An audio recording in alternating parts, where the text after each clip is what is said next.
It's Locked On Giants Live. We're going to be wrapping up the Giants offseason. We're going to be previewing training camp and answering your questions. You've got Traina, Tainah, and Dog.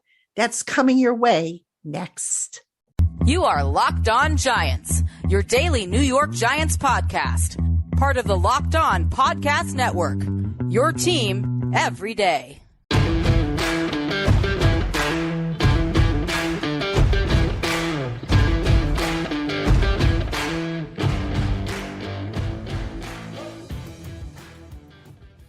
Today's episode of the Locked On Giants podcast is brought to you by Bird Dogs. Go to birddogs.com/LockedOnNFL to get a free custom Bird Dogs Yeti style tumbler with your order. Hello, everybody. Welcome to Locked On Giants Live. I'm your host, Patricia Traina. Stand up, people. We're back. We've got Tainah and Traina. I don't know if we're going to have Dog tonight, but we at least got Tainah here. I'm excited, man. It's been a while. It's been a while. I've been enjoying. I said it to you right before we went live. I made my first video probably in like 5 weeks yesterday, and it really makes you realize how much you love doing this. And I remember I'm going live with you tomorrow, and I was really excited to come on here and talk Giants football with you, even though there's not a whole lot to talk about. But we're getting closer. And this is going to be a really fun season for this football team. So I can't wait to hear what you have to say. Obviously, a big reason why I love coming on here talking to you, I said it before on live. I'm a fan at the end of the day. I get closer to the team by talking to you. You get firsthand experience. You're at the, you're at the facility during these OTAs. So I'm sure you have your opinions, and I'm sure we'll talk about a whole lot. But once again, just thank you so much for having me on the platform. Listen, it's always a great time having you and Dog when he's able to make it on the show. Absolutely love the live shows. I've been wanting to do this now for several weeks, and it's like, okay, when's the time right? Now it's right. We're here. I see a lot of the same familiar names in the chat room. So welcome to everybody. Thank you so much for your continued support of the Locked On Giants podcast. Love you guys all, whether you're an everydayer, first timer, whatever you are. Thank you so much. All right, Tainah, we got a ton of stuff to talk about. And you know what? First off, I've got to start with this because I was watching it over dinner with my husband. Yeah. That reaction video that you and Dog made, or I guess a listener made it, I was like in stitches. But you know what? It sums up the type of offseason that the Giants had, with that draft class, Joe Shane hitting it out of the park, the free agent additions. I mean, this team finally has depth across the board. And I've made this point many times, already on the show and also on Giants Country, my articles. Now they can get better play matchups, which they really couldn't do before. That was a great point you brought up. You actually asked that question to Jerome Henderson, where you talked about how they had different types of cornerbacks, and basically, is that going to play to an advantage based off the opponent you're going up against? Because now you have more variety. You have different, flavors based off the opponent you're going up against. Maybe you want a more physical guy playing in the slot at the cornerback spot. I thought that was an excellent question by you when you asked it. And that's just that position. Obviously, there's several other positions on this team. I think most notably the defensive line. Obviously, I mean, incredible in terms of the upgrade in depth there. And we'll talk about that, I'm sure, throughout the stream. And then obviously the wide receiver position. Like, we don't have a number one. Darren Waller's a one, but, in terms of the receiver, but it's really deep. Like this team all of a sudden has a lot of depth. Like, they've done a tremendous job this offseason. And if obviously we only saw the 2 OTAs. The third one was canceled because of the wildfire air quality thing. The 2 days of mandatory minicamp. But I got to tell you, some of the formations that they were experimenting with, you were sitting there and you're like, oh my God. Really? Now, I don't know what they're going to carry over into the summer because, the springtime is when they do a lot of experimenting. So I don't know what's going to carry over to the summer. But let me tell you, some of the formations were things we never saw before, things you didn't even know that these players could do. And this is what I like about this coaching staff. They're not afraid to push the envelope and say, okay, you know what? you might be able to, we'll take Darius Slayton, for example. Darius, you might be able to function out of the slot on certain plays for us. So let's try you there. In the past, you didn't really see that with the coaches. It was like, okay, Darius, you're an outside receiver. You line up here, but never in the slot. This coaching staff isn't afraid to try the new stuff. Wow. They had Darius in the slot? Wow. They're thinking outside of the box. Through pre-snap motion. Wow. And obviously I heard Waller looked incredible. And it's practice. You don't want to go, you don't want to read too much into it, but it's encouraging to hear that. And Paris Campbell seems like he's been a standout thus far from what I've read in the OTAs. Yeah. And, let's start with the receivers, since we're going to talk about depth and everything like that. The Giants, I was talking with somebody from the league office, and we were talking about how the Giants finally have the proverbial basketball team. They've got a guy, and I'm not familiar with basketball, so I'm a little, I apologize in advance about this, but basically on a basketball team, you want, I guess, a point guard, you want a tall guy, a physical guy. I guess you want different skill sets. Point guard, shooting guard, center. Yeah. You want variety. You want different. They finally have a variety.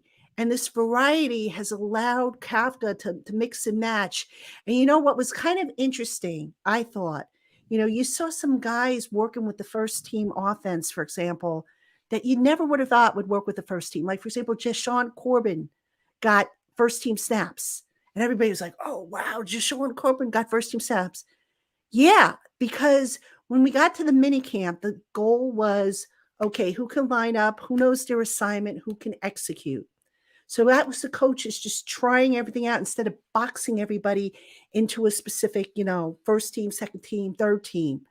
And that's why, you ask Dable, okay, how does your depth chart stack up at, say, receiver? He's like, I don't have a depth chart. I have a rep chart. So that's the logic behind it. But getting back to the receivers, so many different talents. I mean, the question is do they keep 6? Do they keep 7? How many tight ends are they going to keep? I think they're going to keep 3 tight ends personally, maybe put one on the practice squad. So if they keep 3 tight ends, I would think 6 receivers. I'm leaning 7. You think 7? I mean, if you go back and look at what they did in Buffalo, and again, you don't read too much into what they've done at prior destinations because David wasn't the head coach, and but I think they used to pretty routinely keep 7, but. Yeah, who knows? But I just think we have so much. I mean, you look at our wide receiver. Now, Wan'Dale's probably going to start on the pup if I had to guess. So maybe they go with 6 and they throw him. But, I mean, you look at it. If you include Wan'Dale in the mix, you've got Hodgins, Wan'Dale. You've got, obviously, Slayton. You've got Paris Campbell, who we just mentioned. That's 4 right off the bat. You got Hodgins. That's 5. You got Hyatt. That's 6. And then you got guys like Sterling Shepard. You've got, Jamison Crowder. Colin Johnson, like I think they're going with 7. There's a lot of competition. There's a lot of talent at that position. Yeah, but can they play 7? I mean, they're not going to be able to dress. Yeah, you're right, but we'll see. It's also going to depend on the injury situation. So if God forbid, the offensive line gets banged up, knock on wood that it doesn't, then maybe you can't keep 7. Maybe you've got to keep 6 or something like that. So.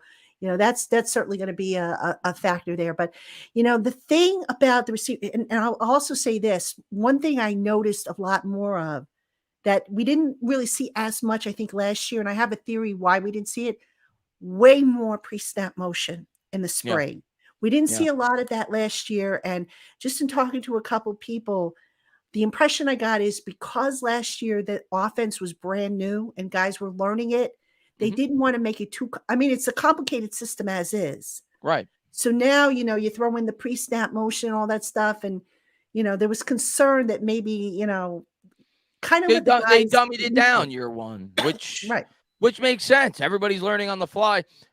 Where they really started to use the motion, where I started to get excited was actually the game Wan'Dale got hurt. When I started to see them utilize it. Even if you didn't have a lot of catch in that game, I remember calling the game live, like the first 6-7 plays, they were doing all these different pre-snap motions with Wan'Dale, and it's kind of like, this is what I was envisioning before the year started.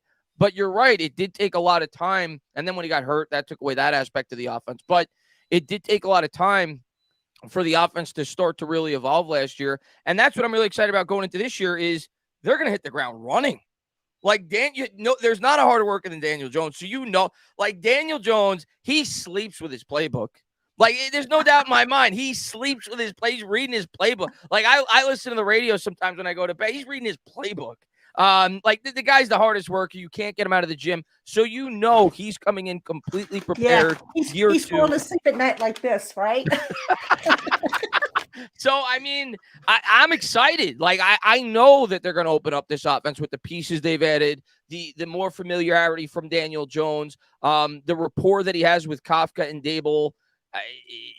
The only thing that I guess you're a little bit worried about, which I've been consistent, you've been a little more shaky on this, and I'm really excited to get your opinion on this throughout the podcast. But the one thing that, Saquon Barkley, I think that's like the one question mark right now from Giants fans with this offense. What's going to happen? Is he going to sign the extension? Is he going to hold out, which I don't think will happen? Are they going to force him to play on the tag? So that's the major question mark, and that's the one thing. If as a Giants fan right now, I think that's the one topic where you're a little bit nervous. You don't want anything to be disrupted in that locker room. You want this team 100% ready to go. I think it's going to get worked out. I've thought it's going to get worked out all offseason. I'm curious to hear what you think. Okay. Well, spoiler alert. I have a tape show that I'm going to drop tomorrow in which I address this, but I will address it now for you. First off, Saquon's not sitting out the season regardless. Yeah. That would just be career suicide for him. He's not doing it. I don't care, what he said in his whatchamacallit, that camp. That's strategy. That's negotiation. That's posture. Look, what would he stand to gain if, let's say, they don't get a deal done by the 17th? Right. All right. What leverage now does he have? Some people say, oh, well, he is the offense. He can sit out and let the Giants lose, the first 4 games, and then he can come in. No, maybe that was the case last year. Maybe that would have been the case a couple years ago. Right. But now they've got Waller. If Waller's healthy, if Karras Campbell's healthy, if Bellinger's healthy, if Eric Gray comes on, they've got other guys. And it's, this isn't a case like when the offense was the Odell Beckham show. Remember when it was all Odell? Yeah. And everybody knew it? Yeah. Saquon is going to be a big part of this offense. Absolutely. Is he going to be solely the offense? I don't think so. Not if the other guys are helping. Not. Yeah. So, for people to say, oh, well, Saquon will sit out 4 games and let the Giants go 0-4 and then he'll come in. No. That's not happening. It's not happening. That's not Saquon's DNA. But I do think it would be in the Giants' best interest to try to do right by Saquon Barkley within reason. Absolutely. And obviously Barkley and his agent, which I think is a major key in this, that from everything that you hear, they have, that's the way negotiations work. They got to come down a little bit from their price. And I think in the end it will happen, because when you think about it from the perspective of Saquon Barkley, it's not, if he holds out, it's not like he's 23. It's not like he's 24. He's going to be 27 next year. And if you don't play this year, what's your leverage? You have no leverage. Absolutely. So to me, I think it's in his best interest to take that, what I think will be $24 million guaranteed type contract, even though he may be shooting for that 30 plus. Hang on a second here. A couple of things here. And I made these points in my show that's dropping tomorrow. So I hope you guys will still check the show out, even though I'm giving away some of the stuff today. Think about this for a second. Anybody who has done any negotiation, there's always a deadline to get something done. You don't want to leave money on the table. Now, let's look at it from the agent's perspective here for a second. If she presents Saquon with a contract today or tomorrow, let's say, and says, Saquon, sign on the dotted line, how do you think that's going to look, for her? Yeah, exactly. So what do you think she's going to do? She's going to go back to the Giants and say, okay, you offered us, say, $24 million guaranteed. Can we make it 30? And there's going to be a back and forth that goes on, because you don't want to leave money on the table. Very simply, you do not want to leave money on the table. She's not only representing Saquon, remember. She's representing herself. Representing herself. Exactly.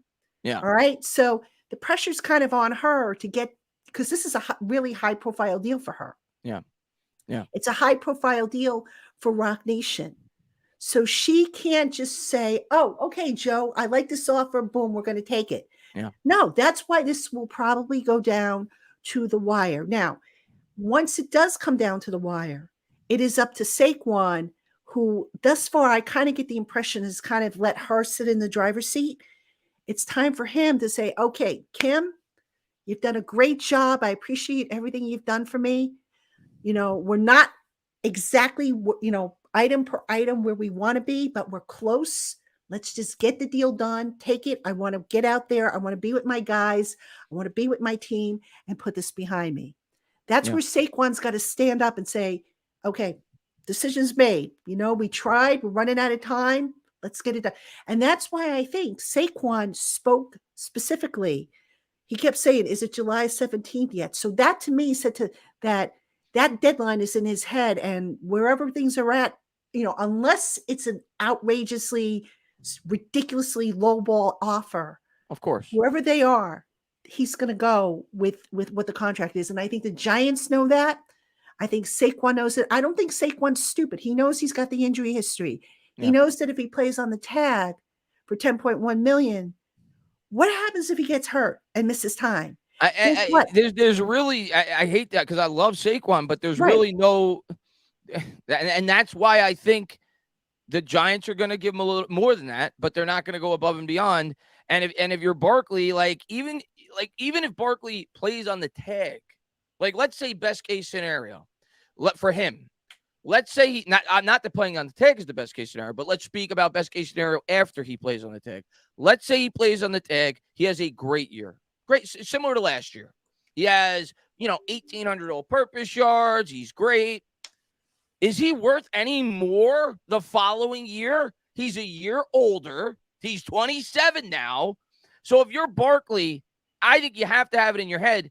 I got to take the money when I can get it.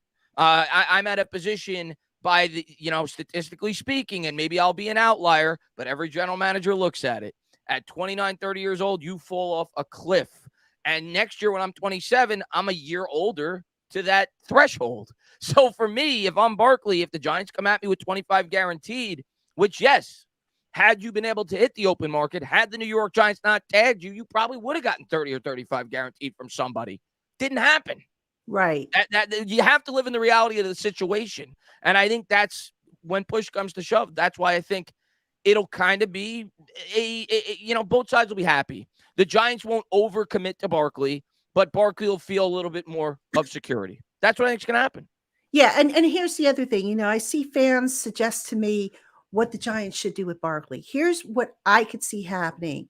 Number one, the guaranteed money has to be the sum of the franchise tag this year and next year. 22. That's what they did with Daniel Jones. That's what they did with Dexter Lawrence.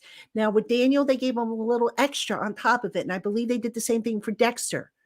So that's what they have to do with Saquon. A cherry on top. That's what I've said. Right. Now, 22 with a cherry on top. 25 million guaranteed. Boom. Now, as far as the length of the contract, I was talking with a colleague of mine, and we were of the opinion that at least 3 years with an out after 2. I could see it potentially, though, being 4 years with maybe 2 voidable years, just to spread out the signing bonus, which, could be sizable.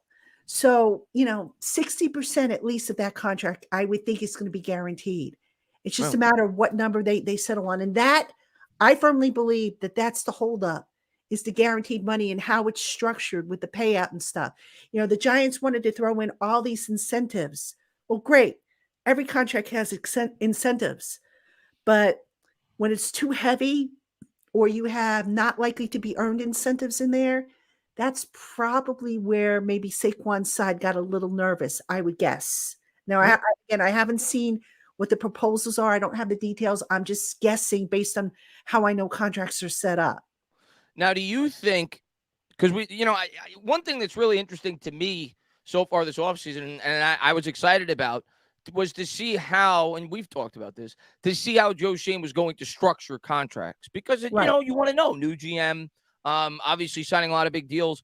Do you think he would structure the Barkley deal similar to the Jones deal and I'm not even talking about the outs and all that, but in the sense of the incentives, where maybe Saquon's saying, I want 28, 29 guaranteed. And you say, listen, Saquon, let's compromise. We're willing to give you 24 guaranteed. But if you reach these incentives, like we structured for Daniel Jones, if you're a top 5 running back, instead of getting 27 or 28 guaranteed, you might get 32 guaranteed. So do you think something like that could be in play for Saquon with this contract? It could be, but I question if Saquon will take that. And I'll tell you Right. why. The injury history. Right. Now, Saquon, I think if you ask him, he'll tell you that, he's been working hard, which he has. Always. That, he's willing to gamble on himself. But you got to think in the back of his mind, and you go back to what he said at the end of last year, how he said, look, I know about my injury history. I'm not looking to reset the market. He's realistic in that regard. So maybe, just maybe, the incentives, that's not floating, that's not flying with his side as much as it would be for Daniel. Which makes sense. Running back. It makes sense. Yes, absolutely. Yeah. You throw in some not likely to be earns with some likely to be earns. But, if Saquon has it in the back of his mind that, oh my God, I take such a pounding, I could get hurt. Yeah. And then here's the other thing, the Giants, I still get the feeling they're going to go with more of a rotation this year at running back to take some of the pounding off of Saquon. I agree. So that's the other thing from the Giants' perspective. If you take, if you have a rotation, now you can say, well, Saquon, you might have been the offense in the past, but you're not going to be the whole offense this time. Mm-hmm. Mm-hmm. Yeah. And I think, less is more for Saquon in a way. Like maybe instead of getting I don't know I don't have the numbers in front of me, but instead of maybe averaging 21, 22 touches a game this year, you average 15 or 16. But maybe because of that, you see more explosive plays, which at the end of the day, that's the added dynamic that Saquon brings. That's what makes him special. And if he's a little bit more fresher because you're utilizing Gray a little bit, so on and so forth, you get him out in space. There's more weapons. It makes him more dynamic. So if he gets 4 or 5 less touches a game, but he has 1 or 2 extra big plays a game, it's more beneficial for all parties. He stays healthy throughout the course of the year. He stays fresh throughout the course of the year.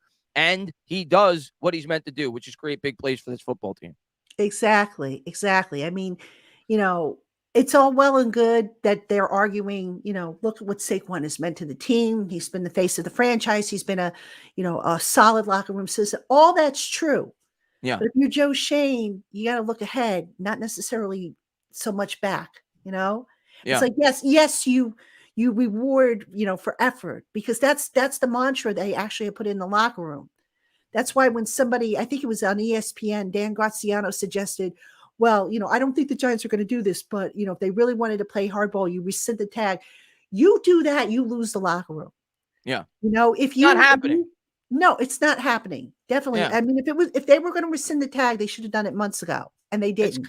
That's why I like you, Patty. That's why I like you, Patty. You're one of the few writers that doesn't come up with clickbait nonsense. Like you see, I should say few, but there's plenty of people you see that are like, they say things like that to get headlines, and it's ridiculous. They're never going to rescind the tag. It's insane. And then who was the guy? Was it Lombardi who came out and said the idea of me or whatever it was? The disease of me. The disease of me. The number one say what story on a podcast that I did, I think it was last week. I did the top 5 most ridiculous headlines to come out of the preseason, the off season. That was number 1. The disease of me. How stupid did he look? 2 weeks later, Dexter Lawrence got paid $22 million a year. And they were talking all along. Of course they were. It was surprising because look, this is business. It's business. And, Mike Lombardi, no disrespect, but he was a former GM. You mean to tell me you're not aware that this is business, that guys are good? Of course, guys are going to want, what they want, and the team's going to want what they want, and you negotiate, you meet in the middle. I mean, how dare anybody go to their employer and say, pay me, X number of millions of dollars a year? How dare somebody do that? You have the disease of me. I mean, I'm sorry. That was just silly, but it was horrible. It was, you got that 15-20% of the fan base just hates Daniel Jones. They were all over that. They loved it. Yeah, it was not, And and that's who we were speaking to. We were speaking to that part of, and it is what it is. But yeah, I just laugh at, when you see people come out with stories like that. And yeah. but I'm glad. I think this team's on the right page. But maybe I'm too optimistic. Well, right now, look, I mean, everybody's 0-0. The Giants came out of the spring relatively healthy. There's a few guys that, still need to work through what they're working through to pass the training camp physical. I don't think everybody's going to pass their physical. If I had to take a guess, I would say possibly we might have about as many as 4 guys start the training camp on PUP as of now, besides Wandell Let's and see. Shep. Shep, Wandell. Yep. And then 2 defensive players. See if you can guess. You said defense? Defense. Who? And this is just a guess on my part. It's a guess on your part. All right. Just based on what I've seen and what I know, or what I know as of, when I was last in the building, which was yesterday? Okay. DJ Davidson? Yeah. Okay. One more. And let's see. Aaron Robinson. No, Aaron Robinson's going to be fine. He's good. Okay. Who's the last one? I think Ashawn Robinson might not be ready for camp. Okay, that makes sense. He's been dealing with some kind of leg issue. Or, that makes sense. I forgot about him. Whatever. But we'll see if he's ready to go, because, it's interesting. As you know, they picked up, what was his name? Kobe Smith, another defensive tackle. I saw that today. Yeah. And I right off the bat, I said, oh, I wonder if this means that Davidson and or Ashawn Robinson aren't going to be ready, and they need it for the numbers. So that was the first thing that came to mind. But, we'll see. There's still plenty of time. There's 6 weeks, 7 weeks. Oh, I hope it's closer to 7, because I need the break. But I see independent. How I thought Flott. I don't think Flott's out, but what I'll say, I'm excited about Flott. I'm not at practices. He looks bigger. I was just going to say, somebody asked me if Flott got bigger. He does look like he put some extra muscle on top. Definitely. Yeah, he looks like he added maybe 15 pounds, 10, 15 pounds of muscle. Speaking of which, Daniel Bellinger? Oh, my God. What happened? Daniel Bellinger looked like he went into like a cryogenic chamber, and he came out as the Incredible Hulk. I'm telling you, I was like, dude, did you pop a can of spinach before that picture was taken? Like Popeye. Remember how the Popeye episode, he'd hold out his arms and his skinny arms would suddenly get bulky, So, but no, credit to him. Yeah. Because look, it's going to help him with his blocking, But a lot of guys reshape their body. I don't know if you caught it or not. I think I put it on my Twitter account, or it might have been my Instagram account. I can't remember. But Ryder Anderson's another guy who bulked up. Yeah. And I asked Andre Patterson, the defensive line coach, about him, because I had heard, and plus I had also seen, just in the workouts, I said, this guy might be somebody to keep an eye on here. And Andre Patterson was happy that I asked about that. And he just started gushing about, Ryder Anderson. So, a lot of guys worked hard in the weight room to bulk up. The one guy I wish I had paid a little bit more attention to, and I will when we get to training camp, because I wanted to see if he lost a little bulk, because I think it was a problem for him last year. Aziz, exactly. Yeah, we talked about that last year.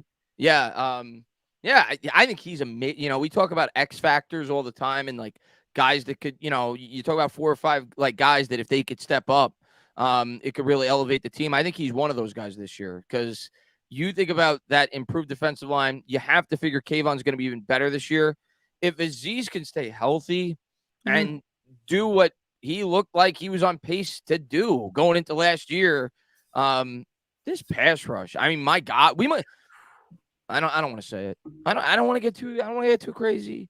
But this pass rush could be really good, like really good, between Leo, Dex, obviously Kayvon. The one thing though, what's ironic is, even though it's probably the biggest strength of this team, it's also like the thinnest part of the team. Like we don't have any depth at the edge rusher position. None. Yeah, but you know what? It's interesting you bring that up, because I asked Wink about that. I said, basically, you have the same guys as last year. Now, Wink, as I found out, doesn't just look at sacks as a measurement. Matter of fact, he took a verbal shot at Pro Football Focus. And because my question to him was, how much is the additional talent on the back end of the defense going to help the pass rush? Right. Makes sense. So I wasn't, and I had to go back and I had to clarify because Wink looked at me like, as if to say, oh, you're going off of Pro Football. No, Wink, I did an article on this whole thing and I talked about pressures and moving the quarterback off the spot. I'm not just going off of Pro Football Focus and what they had to say. So I said to him, look, we both know that if the back end of the defense isn't holding its coverage, that the quarterback is going to quick get rid of the ball. And Wink can't blitz as much as he wants. And you can't blitz. Exactly. Yeah. So that was at the core of my question. And I clarified that for him. And he said, oh, you're absolutely right. And then he gave me a little bit better answer. But I was like, dude, I mean, I like Pro Football Focus, but not, it's not the be all end all. Yeah. I mean, they do have useful information, but I don't put stock on grades and stuff like that. Yeah. Yeah. You should never put too much stock in anything. You should take bits and pieces and use them all as tools to formulate your own opinion. Your own conclusions and watch film. Yeah. It's a little bit of everything. A little bit of everything. Trust your eyes. Absolutely. But anyway, to your point about the depth, it's interesting. Kayvon Thibodeau said something about, I got to learn to better use my strength. And he didn't really go into what he meant by that. I asked Drew Wilkins about that. Mm-hmm. And I don't remember the answer off the top of my head, but he was talking about finishing his pass rushes, disengaging, and, sort of things like that. So that was an interesting takeaway. As far as, the edge rushers themselves, remember, you're going to have Dexton Leo up front. So that's two guys pushing the pocket right there. Yeah. Then if you have Aziz and Kayvon there, that's 4. They'll probably get Jihad Ward on there. He can give them some pass rush snaps. So are they 4 deep? Like the 2007 Giants, the 2011 Giants? No. But when you mix the guys in, and oh, by the way, don't be surprised if you see more blitzes coming from the defensive secondary. McKinney. Mm-hmm. I'm pumped up about McKinney this year. I contract year. Fits the defense really well. I think McKinney's going to have a big year for the Giants. Yes. Big I hope so. Got to stay healthy. He's got to stay healthy. No ATVs. None of that. None of that. And you know what? That hand's coming along. I'm curious to see if he ends up playing without the splint that he was wearing earlier in the spring. He wasn't sure about that, but, we'll see if he manages to get around that. Guys, I see some questions popping up in the chat room. We're going to get to your questions. Brandon, shout out to Somerset County. You're in the same county as my brother. He lives in Somerset County. So shout out to you, Brandon Howard. What's up, Brandon? We will get to your questions. So if you're putting questions in the chat box and we're not answering them, just ask us again. I'll give you a heads up. It'll probably be, after the first commercial break, which we'll have coming up in a little bit. But we will answer your questions. That's a staple of this show. So, I mean, bring those questions and just keep popping them in the chat box. I'll see them and I'll put them on the screen and we'll get to them. But, Chris, let's go back to the cornerback position because this is kind of interesting. Yeah. So Adoree Jackson's locked in. Presumably Deonte Banks is going to be the other outside guy. Yeah. Now, they were grooming last year Flott and Aaron Robinson to be outside guys. But obviously now if you've got Banks in there, where you probably won't be able to play them. So now the thought process is put them in the slot and go with that committee approach because I don't know that they have one guy per se who can do everything. Yeah. Like Henderson was saying. Do you like that approach with the committee? I kind of like it because I do. Better matchup. I do. Absolutely. And I like that they're, like you said when you asked the question, how they're completely different type of players, even though they're both fully capable of playing that slot position. Robinson's more of a physical guy who's like up in your face. Flott is probably a little bit better in terms of coverage, but I think it's a really good dynamic they have there. I think that is one of them, probably the more overlooked and underrated camp battles going in. And you could throw Darnay Holmes in there as well. I mean, he was the starter last year at the slot spot. So Right. I think that'll be a good competition going into camp. And I don't know who's going to win it because I've always been a big fan of Aaron Robinson since we drafted him. But he got hurt last year, was kind of playing out of position. And Flott certainly has a lot of potential. So I think that's a really good battle between Robinson and Flott. Obviously, this regime, you have to figure, favors Flott. They spent a third-round pick on him. But it'll come down to how they perform in camp. But I think that's a really intriguing battle going into camp is that slot corner position. Yeah, absolutely. And that's a key position. Yeah. So, they've got a bunch of guys, and they also have other guys that can come down and play in the slot. McKinney can do it. I believe Bobby McCain can do it. By the way, I heard McCain looked pretty good too from what I read. He had a good practice on the first day of the mini camp. He had a really good practice. I think he had 2 picks and a pass breakup. And that's the other thing. Speaking of McCain, who's the starting safety alongside of him? Now, all spring long, Pinnock's been recovering from something. Dane Belton, I think, had an off-season procedure. I want to say on his shoulder, I think it was. So those guys really not a whole lot of action there. Who's going to play alongside of McKinney in that base defense? Do you think? Why does the name escape me? The rookie that we drafted.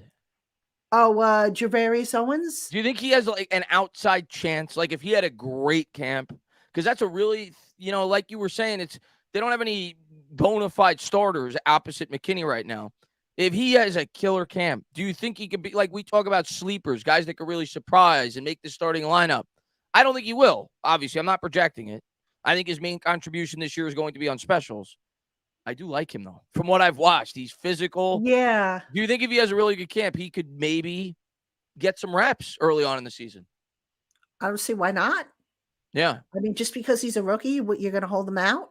Yeah. I mean, late round pick, though, right? I mean, generally speaking, but I actually think, if you say, Chris, who's like a sleeper, a guy that you could see cracking the starting lineup that most people don't think to start the year, he might be my pick.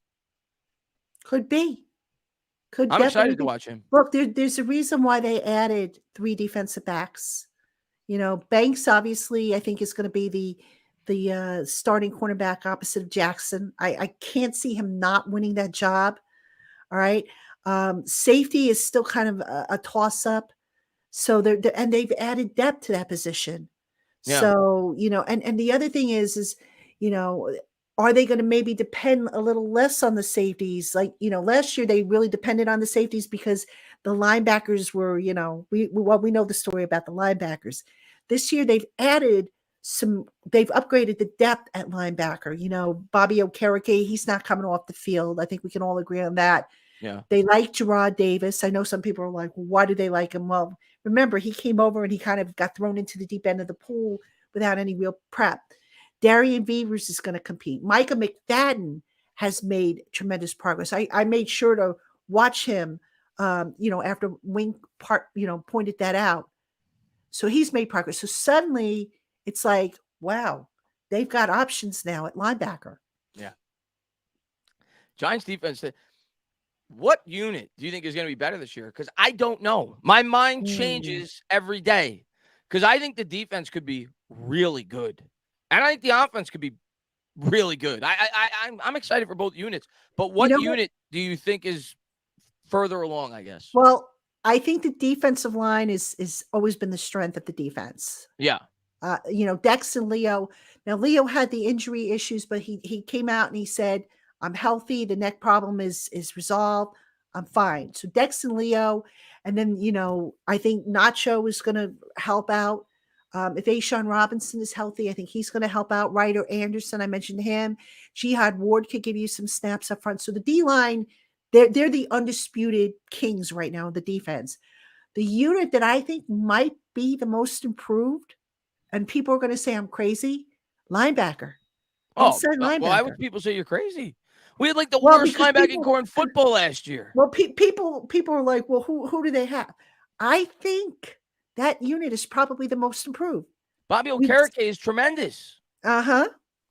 Yeah, of course it's going to be one. Yeah, I agree with you. I think the linebacking core might be the most improved just by having him on the roster alone. Well, and plus Dave Crowder with Bobby Okereke. And plus last year, the inside linebacker group, I think we could all agree, was not very good. It was our worst unit on the team. I mean, when they went through how many different guys and it wasn't due to the injury because they couldn't find somebody to nail it down. Yeah. I No, mean, I think I'm in agreement with you. I think it is going to be our most improved unit. It is going to be the linebacker position. yeah. And definitely most improved. Now, in terms of production, I could see the outside linebackers being more productive because, like I said, the back end of the defense, if they can hold their coverage better and keep up with these speedsters, I keep talking about this in other shows. You want to close the gap with Dallas and Philly, you got to add more speed. You got to keep up with those speedsters on both sides of the ball. Yeah. Now, I think they have speed. Now, I'm not going to sit here and say that the Giants have caught up to Philadelphia because Philly's still loaded. Yeah, I hate them. I think you could say they inched a lot closer to Dallas. I think call me crazy. I think we're there. Yeah, I think so we're too. there. I think so too. So, I mean, that's what they had to do, and they went out and they did it.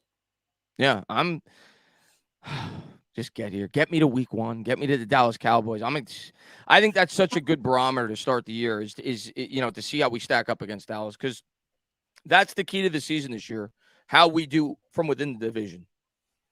I think that's how you realize just how much better this team got, based off of last year. Because last year we got bullied inside the division.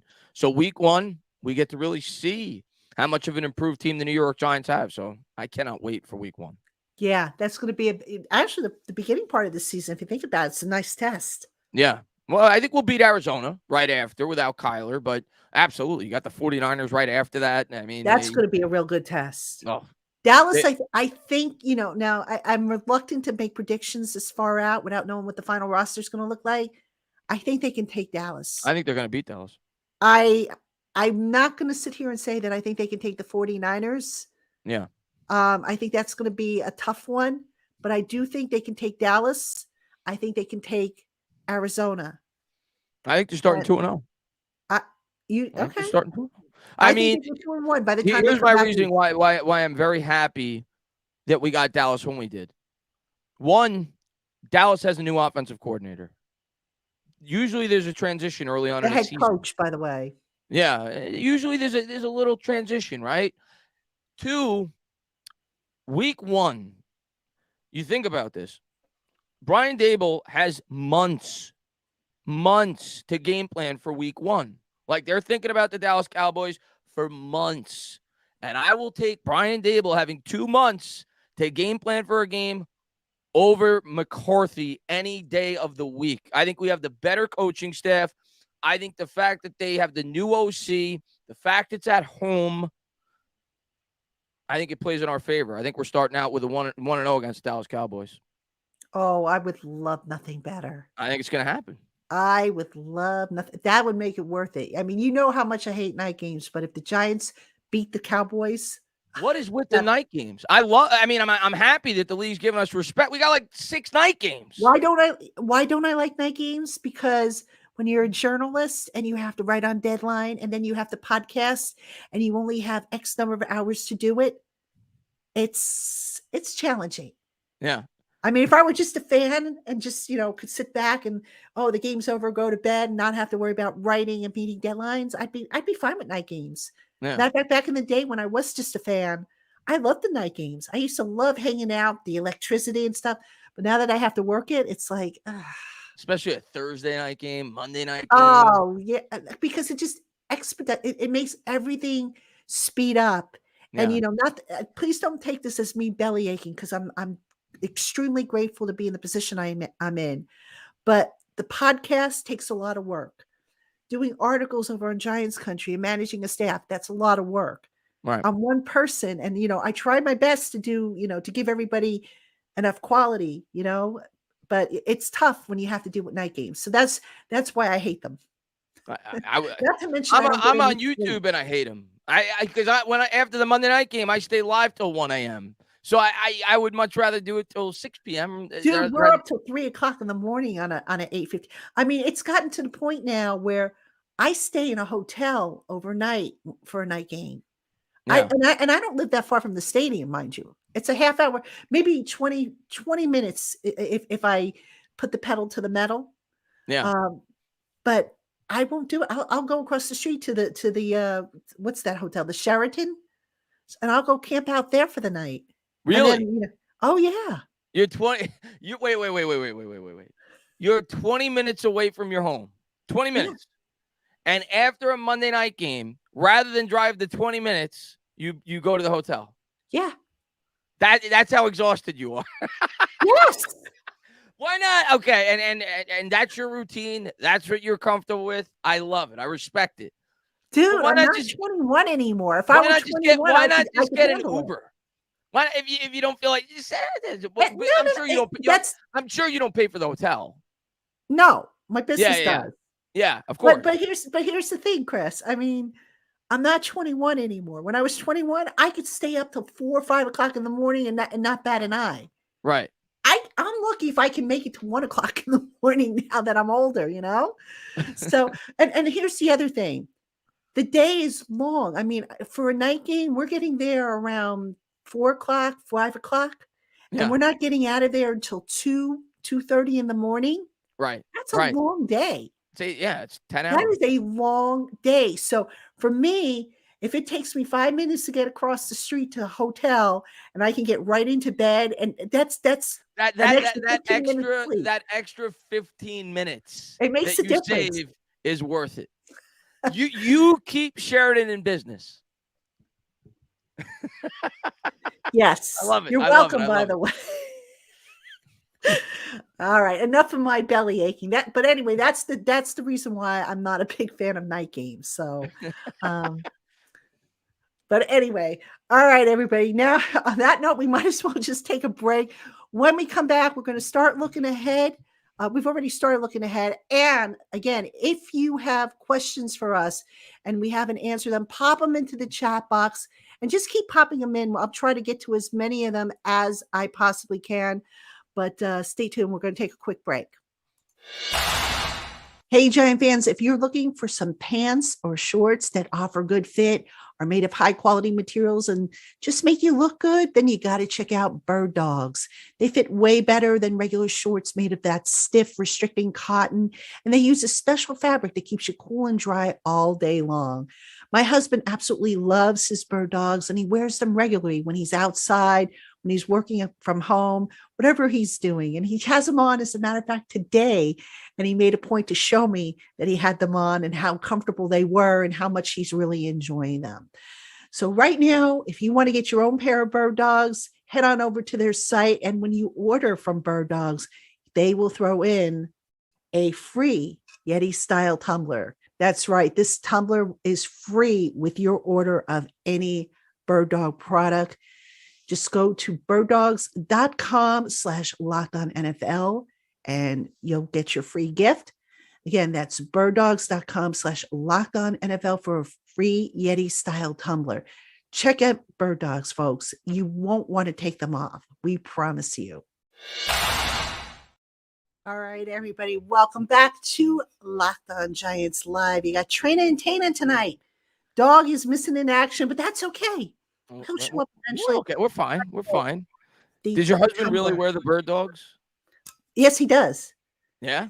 I think they're a men's only product because it's interesting. When I went to the website, when they, to order them, I was like, oh, they're just for men. So I'm like, what size you want? And so he picked out, his size.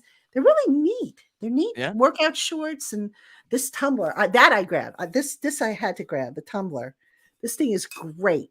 I have this, and then it's kind of similar to my Locked On. This is a Locked On mug tumbler. Oh, that's cool. I don't have the cap on here, but this thing I love. So that's cool. Yeah, so neat little gift there. But yeah, my husband really does wear the Bird Dogs, and he tells me have to get a pair of the Bird Dogs. I really wanted him to come for the ad read. I wanted him to come and model them, and he's like, nope. He says I want to remain anonymous. So I'm like, you chicken. He's a coward. Men, right? Yeah. All right, everybody, you got Traina and Tainah. We are getting you ready. Well, actually, we're wrapping up the spring and kind of giving you a little taste of what's to come.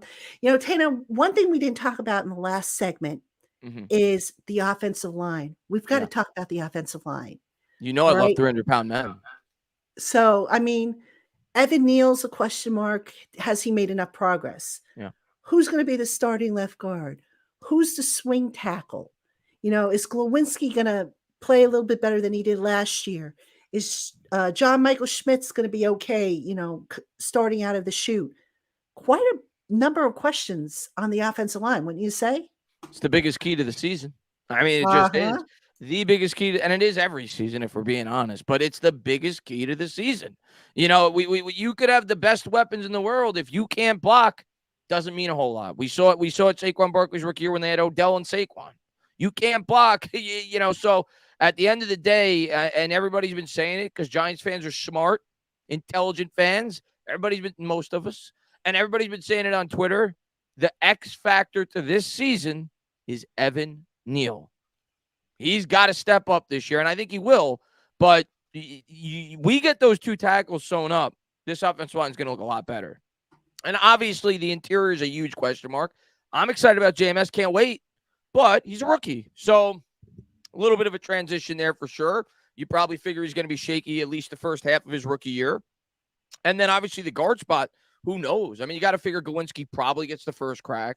He's the vet, but Azudu, Bredesen. So there's some really good competition at those two spots as well. Maybe McKeithen sneaks into the mix. Who knows? And then, like you said, the swing tackle. Who knows where that's going?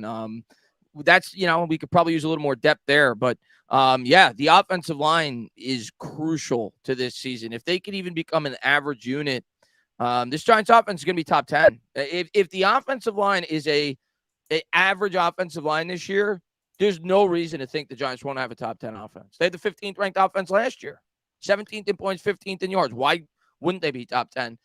Year two of familiarity with Jones, a better offensive line, better weapons. So to me, that's the key to the season is Evan Neal and just the line in general.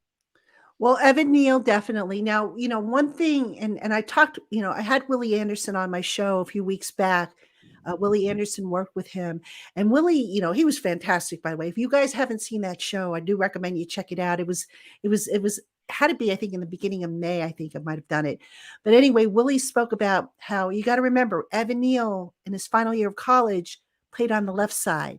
So to switch from left to right took some adjustment, especially when you're talking about going from college to the NFL level. Yeah. So that was a big factor.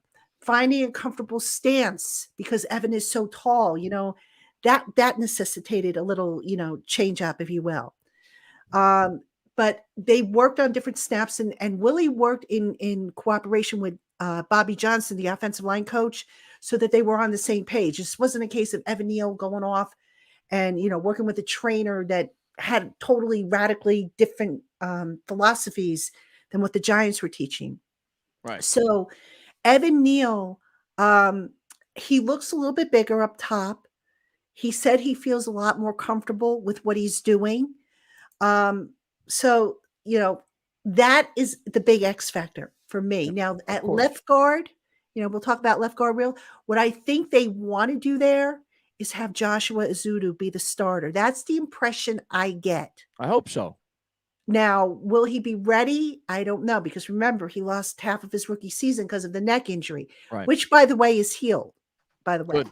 So, that's the good news. Now, they also have Bredesen in the mix, whom they like, but Bredesen's also competing, if you will, over at center with John Michael Schmitz and Hassenauer. I keep forgetting Hassenauer. The dude Shame from on Pittsburgh, me, right? But you got to throw him in the mix, all right? So they are mixing and matching. And here's the other thing that, I made the point on one of my shows earlier.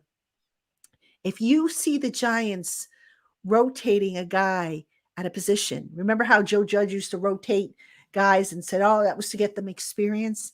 That means they don't know who they want, that they're still trying them out. That to me, and I tried.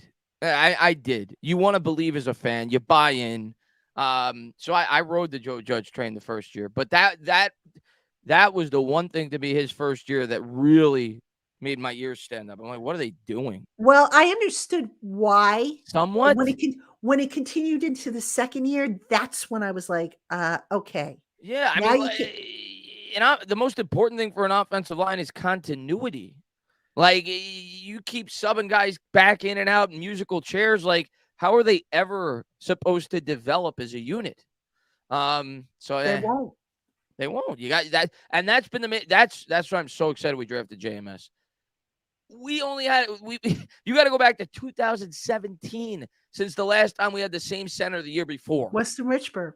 Yeah, and that was only for 2 years, and then I think you got to go back like all the way to O'Hara, where it was Molt. So it's been a long time coming that we're gonna have like a guy that is gonna man the middle for at least the next 4 or 5 years. So I love that pick.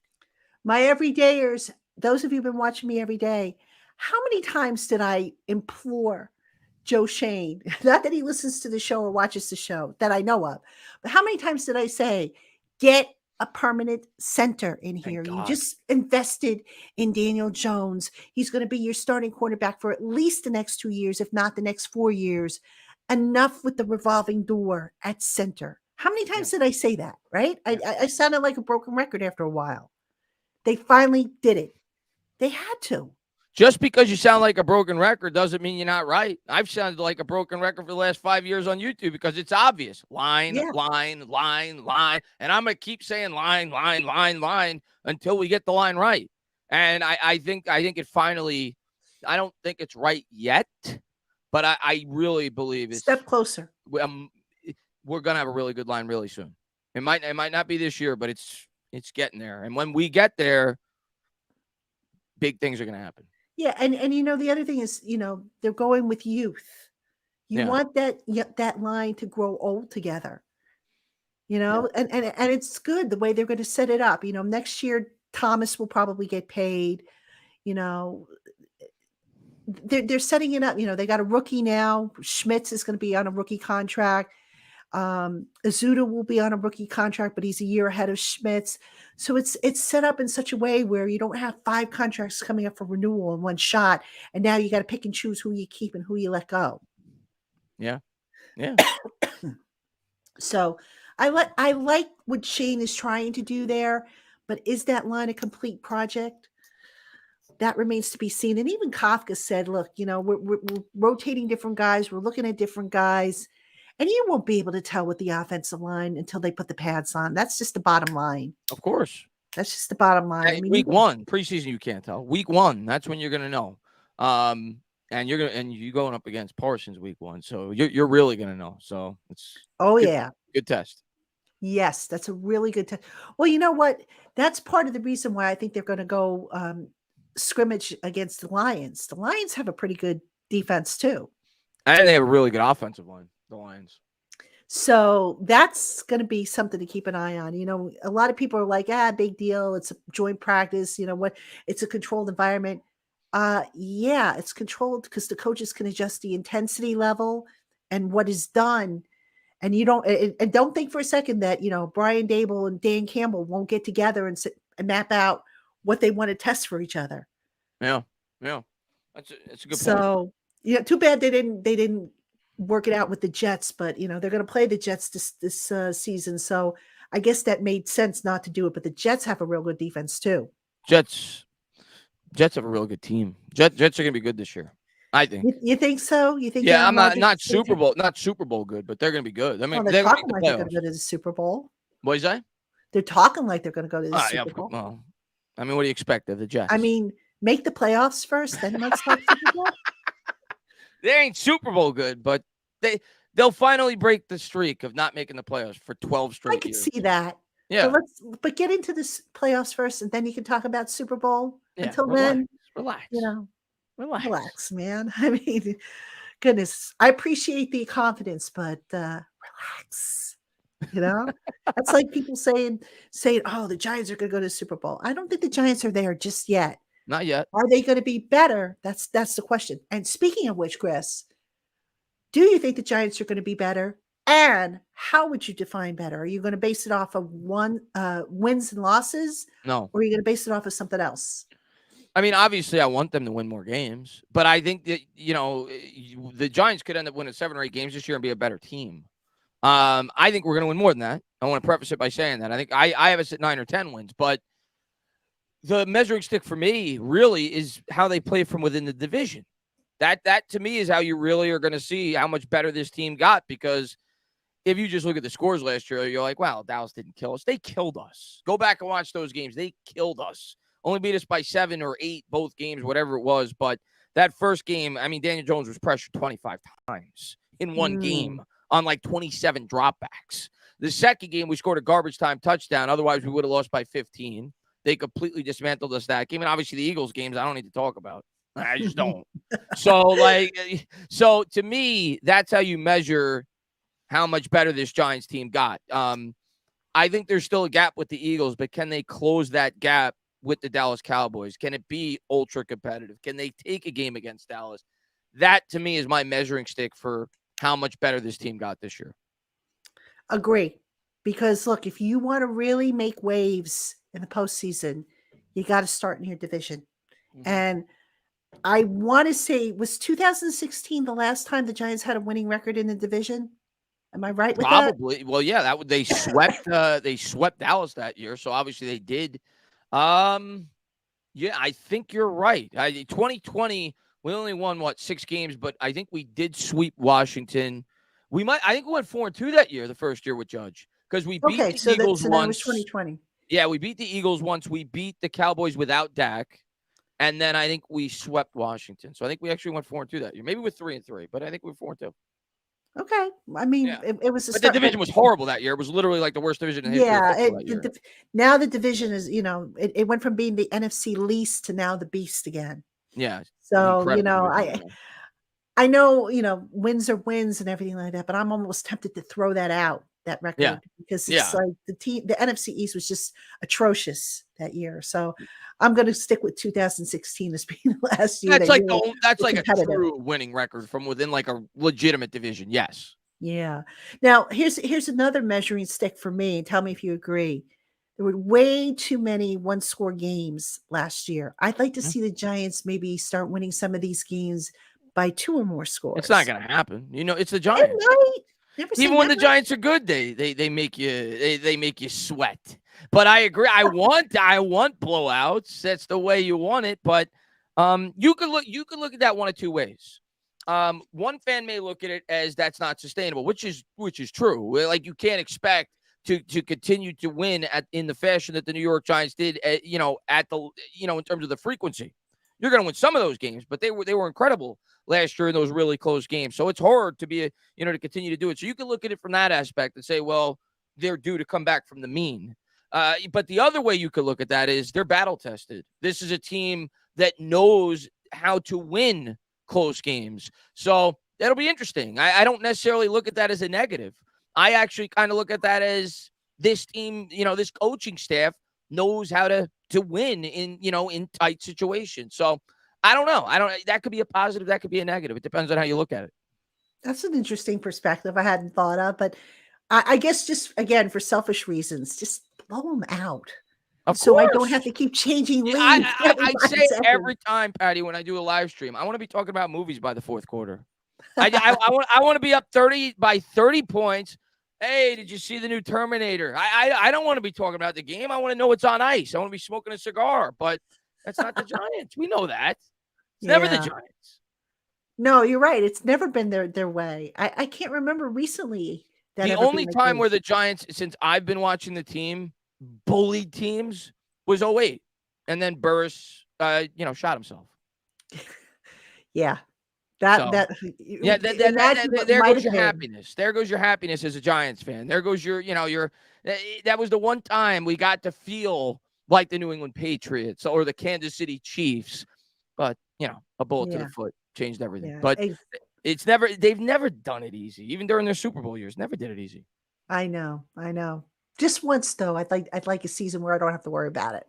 But listen to me, right? I'm making demands. I want all 1:00 games. I want blowouts. Boy, I'm getting to be so demanding as I get older, right? Yeah. All right, listen, we got to talk about your boy Daniel Jones here, because this is, still a lightning rod for, split opinions amongst the Giants fan base. More people are starting to love him. Still enough people to hate him. They're taking the handcuffs off of him. He's been airing it out a lot more. He's got the deep speed. The question, of course, is will the offensive line hold up to allow him to have these 5 and 7 step drops and whatnot? But that being said, though, what are you looking for? Where do you want to see Daniel Jones take the biggest leap? Not necessarily numbers wise, but where do you want to see him take the biggest leap in the second year and being in the system? I mean, for me, the thing that you want to see from Jones this year is more big plays, I think. I mean, with last year, and it's just the offense in general, not just Jones specifically. And a lot of that goes to what you just said. Like, I think he's fully capable of big plays, but he has to have the time to do it. You have to be able to trust your offensive line for him to have those 5 and 7 step drops, right? Last year, we had to get the ball out so quick because we couldn't trust the line more often than not. But to me, yeah, I think that's what you want to see this year from this offense in general, not just Jones specifically, is more explosive plays. Last year, we were great in terms of those grinded out drives, 16-play drives, 12-play drives. I love those drives, but I don't love to have to rely on it every time you get the football. Sometimes you got to make it a little easier. And this year, I'm looking for that. I'm looking for those quick 4-play hitters to the end zone. That to me, those 30-yard passes, 40-yard passes, I want to see a little bit more explosion from this offense this year. And there's no reason to think you won't have it. We got more, variety, like we said. That was the word we said with the wide receiving core. A lot of different guys that could do different things. Waller's a big play threat. Paris Campbell's a big play threat. Barkley they've got weapons now. And Daniel Jones is more familiar with this offense. And I'm going to say it. I might look like a fool at year's end. I might. Last year, I was scared to have hot takes. I was, because the Giants completely made me and every other Giants fan look like fools the year before, where everything went up in smoke with Golladay and everything else. Daniel Jones is going to be a top 10 quarterback in the NFL this year. I'm confident in saying that. I think Daniel Jones is going to have a big year for this football team.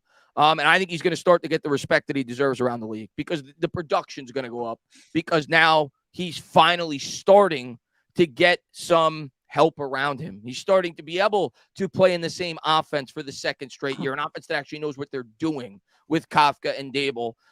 He now has a credible weapon in a Darren Waller. I think Daniel Jones is going to be big time this year. Big time. And I think that's why, a lot of people may differ, in their opinions with this team this year as opposed to me. I say 10 wins. But I'm saying 10 wins because I think Daniel Jones is going to take a big step up. If you're somebody who doesn't think that, you look at the schedule, you say 7 wins because he's Daniel Jones. I think Daniel Jones is going to be very good this year. I want to pop this up here from Darius Smith. DJ needs to work on his outside the red zone efficiency and increase the number of big plays, hammer home on his strengths. Absolutely. The deep ball, one of his strengths. But here's another thing that I'm wondering if we don't see more of from Daniel Jones. If I remember correctly, and I don't have the numbers, he took most of his snaps from the shotgun, not a whole lot from the pot, from under center. Right. I'd like to see him operate more, even that out a little bit. Some rollouts, because rollouts. Yeah, rollouts and stuff like that. I mean, I think that's one of the areas that certainly Daniel Jones can potentially, show growth in, because, working from the pocket's working from the shotgun kind of easy because it kind of gives you a head start on everything. But playing under center and just, operating cleanly from the pocket, I think that's an area that hopefully they will look to grow him in. Yeah, I'd like to see. I mean, obviously, you still want to utilize him in the gun as well, because the RPO is a big part of his game, right? Yeah. So, but I agree with you. I do like having him under center, rolling him out of the pocket, utilizing those legs, even if he's not running, to be able to extend plays, to give his wide receivers more time to get open. So I agree with you. I would like to see a little bit more, of a little bit more even disparity between under center and shotgun. But yeah, what I'm most excited about this year is the big plays, the chunk plays. I know we're going to be good in the red zone. I know it. I mean, Kafka, Dable, helping, sure. Yeah, we were top 5 last year. Yeah, in red zone offense. The key to me is being able to move the ball 20-20 and getting to the red zone much more effectively than we did last year. But inside the 20, I trust the coaching staff and I trust Jones to make the right decision. But it's about getting to the 20 more often. Yeah, which was a problem last year, but, Yeah. and the other thing, if you look at all the drop passes, the Jones's Yeah. receivers They had, killed so many I did drives. an article on Giants Country today, and I said, deep balls, Jones, I think, finished, I want to say it was like 30 something percent, but his adjusted deep ball pass rate was closer to 50%. Yeah. That's if he didn't have all those drops and, guys running incorrect routes and all the other stuff. So I think that's going to help as well because look, every receiver that's ever spoken about this Giants offense, they all say the same thing, that it's a complicated offense to learn, that it takes time to learn it. Darius Slayton said that, on the surface it might look like easy, but he says there's literally like multiple things a receiver can do. Kind of reminds me a little bit of the offense that Gilbride. Gilbert. Yeah, Yeah. exactly. Yeah. That I used to he was like be that. blown away by I was always so blown away by how in sync Eli Manning and Victor Cruz and Akeem Nicks were in that offense because Eli wouldn't know before the ball was snapped what route his receivers were going to run. They had to trust each other, and it was a really Eli was so good that year. But yeah, I agree. That's a great comparison in terms of the how hard it is to pick up an offense like this year one. It takes time. And that's why I'm so excited because year two, more familiarity. Things just look a lot brighter this year for this offense. I think it's going to be tremendous. And by the way, I found the questions about, did DJ change because he got the big contract?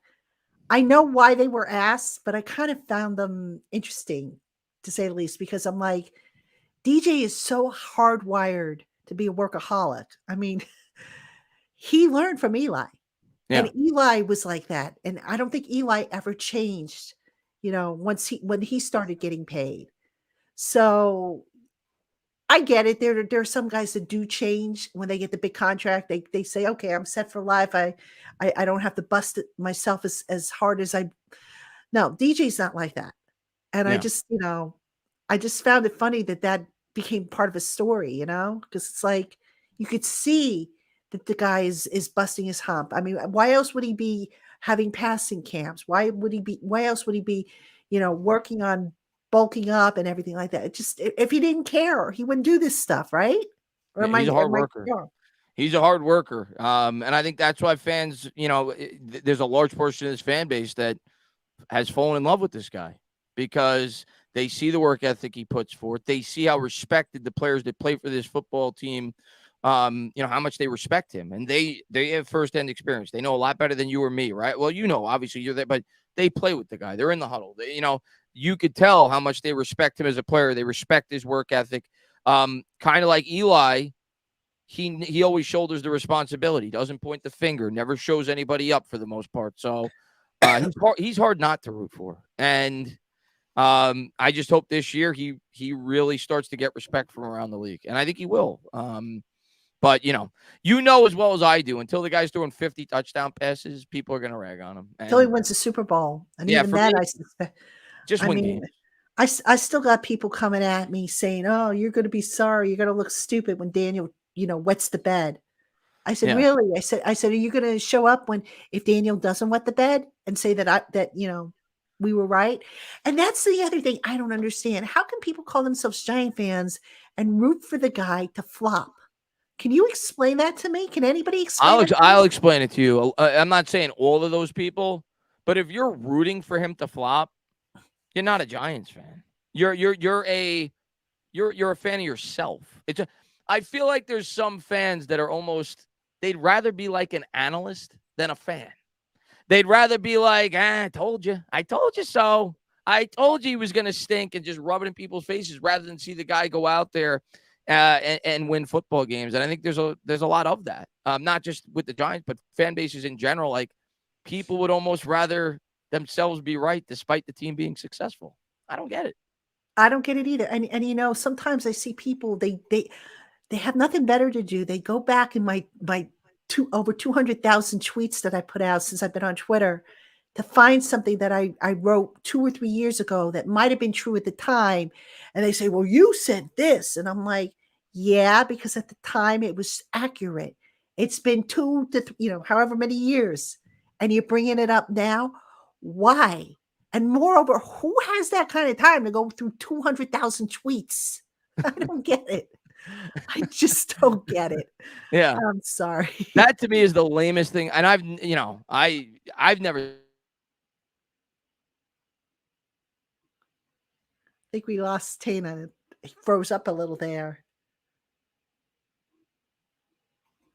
Yeah, I think we lost Tainah. Tainah I'm froze back. up. Am I back? Oh, there you are. Okay, there you are. Yeah, it just circled on my screen. I'm back now. But that to me is the lamest thing in the world. When people, like you were just saying, go back on Twitter and they find a tweet from like a year ago and they're like, "Oh, you said this." Okay.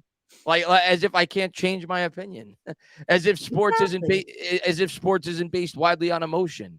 That to me is the lamest thing. When people, I Yeah. got receipts. Come, shut up. I mean, God bless you if you have that kind of time to go back through somebody's Twitter history to Yeah. find that. But I know I don't, but to each his own, I guess. Folks, get those questions into the box. We'll start answering them. So if you asked something earlier, we didn't get to it, pop it in again and we'll start answering them. Chris, what still concerns you? You mentioned the depth at outside linebackers. Is there anything else about this team that you're still like, gee, I hope they figure out? Mm-hmm. Yeah, I think there's a lot of things that you're a little bit skeptical about going into the season. I mean the secondary I'm worried about, even though I do think I'm excited about it at the same time. It's kind of weird. Like I'm really excited for Deonte Banks. I can't wait to see him out there. I wanted him badly. Like I loved him at that pick. But by the same token, he's a rookie. We have a huge question mark, like we talked earlier, at the safety spot opposite Xavier McKinney. So, yeah, I think on defense, it's probably the secondary as a whole is, my biggest concern going into the season, even though I could see it being good. Like, I could definitely see Cordell Flott taking a big step up, being a really good slot corner for us this year. Hopefully, Deonte Banks hits the ground running, but that's a hard position to transition to into the NFL. Adoree Jackson, as good as he is, you worry about injuries with him. I know last year was kind of a fluke injury, but historically, he's been a player that misses 4 or 5 games a year. And then if that's to happen this year, now suddenly you're asking Banks to be the one. So I'm a bit worried about the secondary going into the year. If I'm trying to pick out something that, I think could be troubling. And we talked about earlier, the interior offensive line. I think those are, and just the offensive line as a whole, I should say. But I would say those are my 2 biggest worries going into the year, the secondary and the line. I think the linebacker, like you said, is going to be a vast improvement. The defensive line is going to be really good. And the depth, I think, is only going to make players like Leo and Dex better because I think it'll keep them fresher throughout the course of the game. So they'll be able to close out these contests. But, yeah, I think my biggest concern probably is either defensively, it's definitely the secondary. Yeah, I would agree with you on that because there's just so much uncertainty there. But you know what? Jerome Henderson, tremendous coach. Yeah. He'll get that group ready. I mean, you look at what he was able to do with what he had last year. He'll get that group ready. Oh, you're great. That gives me hope. That gives me hope. Yeah. Yeah. So I agree with you. I'm not saying it's going to be a bad secondary, but I think it's questionable. Yeah. Agree. Yeah. All right. Let's get to some of the questions by our attendees. We'll start off with Rafael De Luna. Who will be the wide receiver 1 for the Giants? Darren Waller. Well, yeah. I mean, I don't think they have a wide receiver 1, to be honest with you. And, here's the other thing. Dable and Kafka adjust the game plan every week based on matchups. That's what it's all about, matchup football. So one week it might be the Isaiah Hodgins show. The next week it might be the Darren Waller show or the Daniel Bellinger show. I don't want to say, do they really need a number 1 receiver? Because it would be nice if they had a guy that could create headaches. But in this context, does it, if they have everybody healthy and they can play matchup football, I think they could get by without having. That's exactly what I think they're going to do. Right. They're going to, based off the opponent they're going against, they're going to attack their weaknesses because they have, so like we were saying, they have so many different weapons that could do different things that this year they're going to be able to expose most defenses' weakness. And one week, like you're saying, it may be Paris Campbell that's the featured guy. The next week it might be Waller. The next week it might be Slayton. So yeah, I mean, if I had to pick one, it's Waller. I think he's going to be the most featured. But overall, I think they're going to spread it out. I don't expect this team to have a 1,200-yard receiver. I think they're going to have a lot of guys between 600, 800 yards, kind of like the Kansas City Chiefs. Not that we're going to be the Chiefs, but where they don't really, obviously Kelsey, like they're kind of built similar to us in that sense, right? So that's kind of how I see it. Like 1 week, it might be, Waller goes for 120 yards. The next week, it might be Paris Campbell. So I agree with you. I don't think there's going to be a guy that goes for, there's not going to be a Pro Bowl wide receiver on this team. Let's put it that way. Yeah, I would agree with you on that. All right. James Vegas, should we consider having conversations about the punters? You know what, James? Here's the thing with the punter situation. And I asked T-Mac about this, and I think T-Mac, he appreciated the question. I have said, and I will continue to say, that the gunner play last year was lousy. It was just atrocious. Now, I am not saying you're being way I am too not nice. saying that Jamie Gillen was blameless. There were some shanks. I get that. Yeah. There were also, like, if you go back and you look at some of the long snapping, some of the long snaps were slow. They lacked zip. Mm-hmm. That was something we continuously wrote about on Giant Country and Inside Football. So I'm not saying it's all, that Jamie Gillen is blameless, but faster snaps will help. Better gunner play will definitely help. Yeah. And you just put it all together. And if you say, okay, we're getting better long snapping, we're getting better gunner play, but Gillen is still shaking punts and not getting it done. And Gillen needs to develop touch. I think we can all agree that. But I don't, in retrospect, I don't think Gillen was as horrible as I think some people make him out to be, given when you look at the whole picture. Okay. I just think the special teams as a whole was horrible. Yes, I agree. Yeah, whether it be the gunners, were awful. The gunner play. Yeah, it was overall. The outside of Gano, who to me is still one of the most overlooked players on this team that you take for granted because he's a kicker, understandably so. But like, if you ask me, name the 10 most important players on the Giants, he's one of them. Like, he's absolutely. He's just a guy like you don't even like think about because he's a kicker, but you take that for granted. You look around the league, you think about what was it last year? Was it the Cowboys in the playoffs where the guy missed like 5 field goals or whatever it was? So, I always try to tip my cap for him, but overall, the special teams, whether it be Gillen, whether it be the punt coverage, was terrible. Awful. And I think it will. I think it will get much better. And that was also because, T-Mac kept losing guys because of all the injuries. So now he had to put guys out there that never really played special teams. I talked to Adori about that. And he says, in college, they really don't teach you the intricacies of special teams.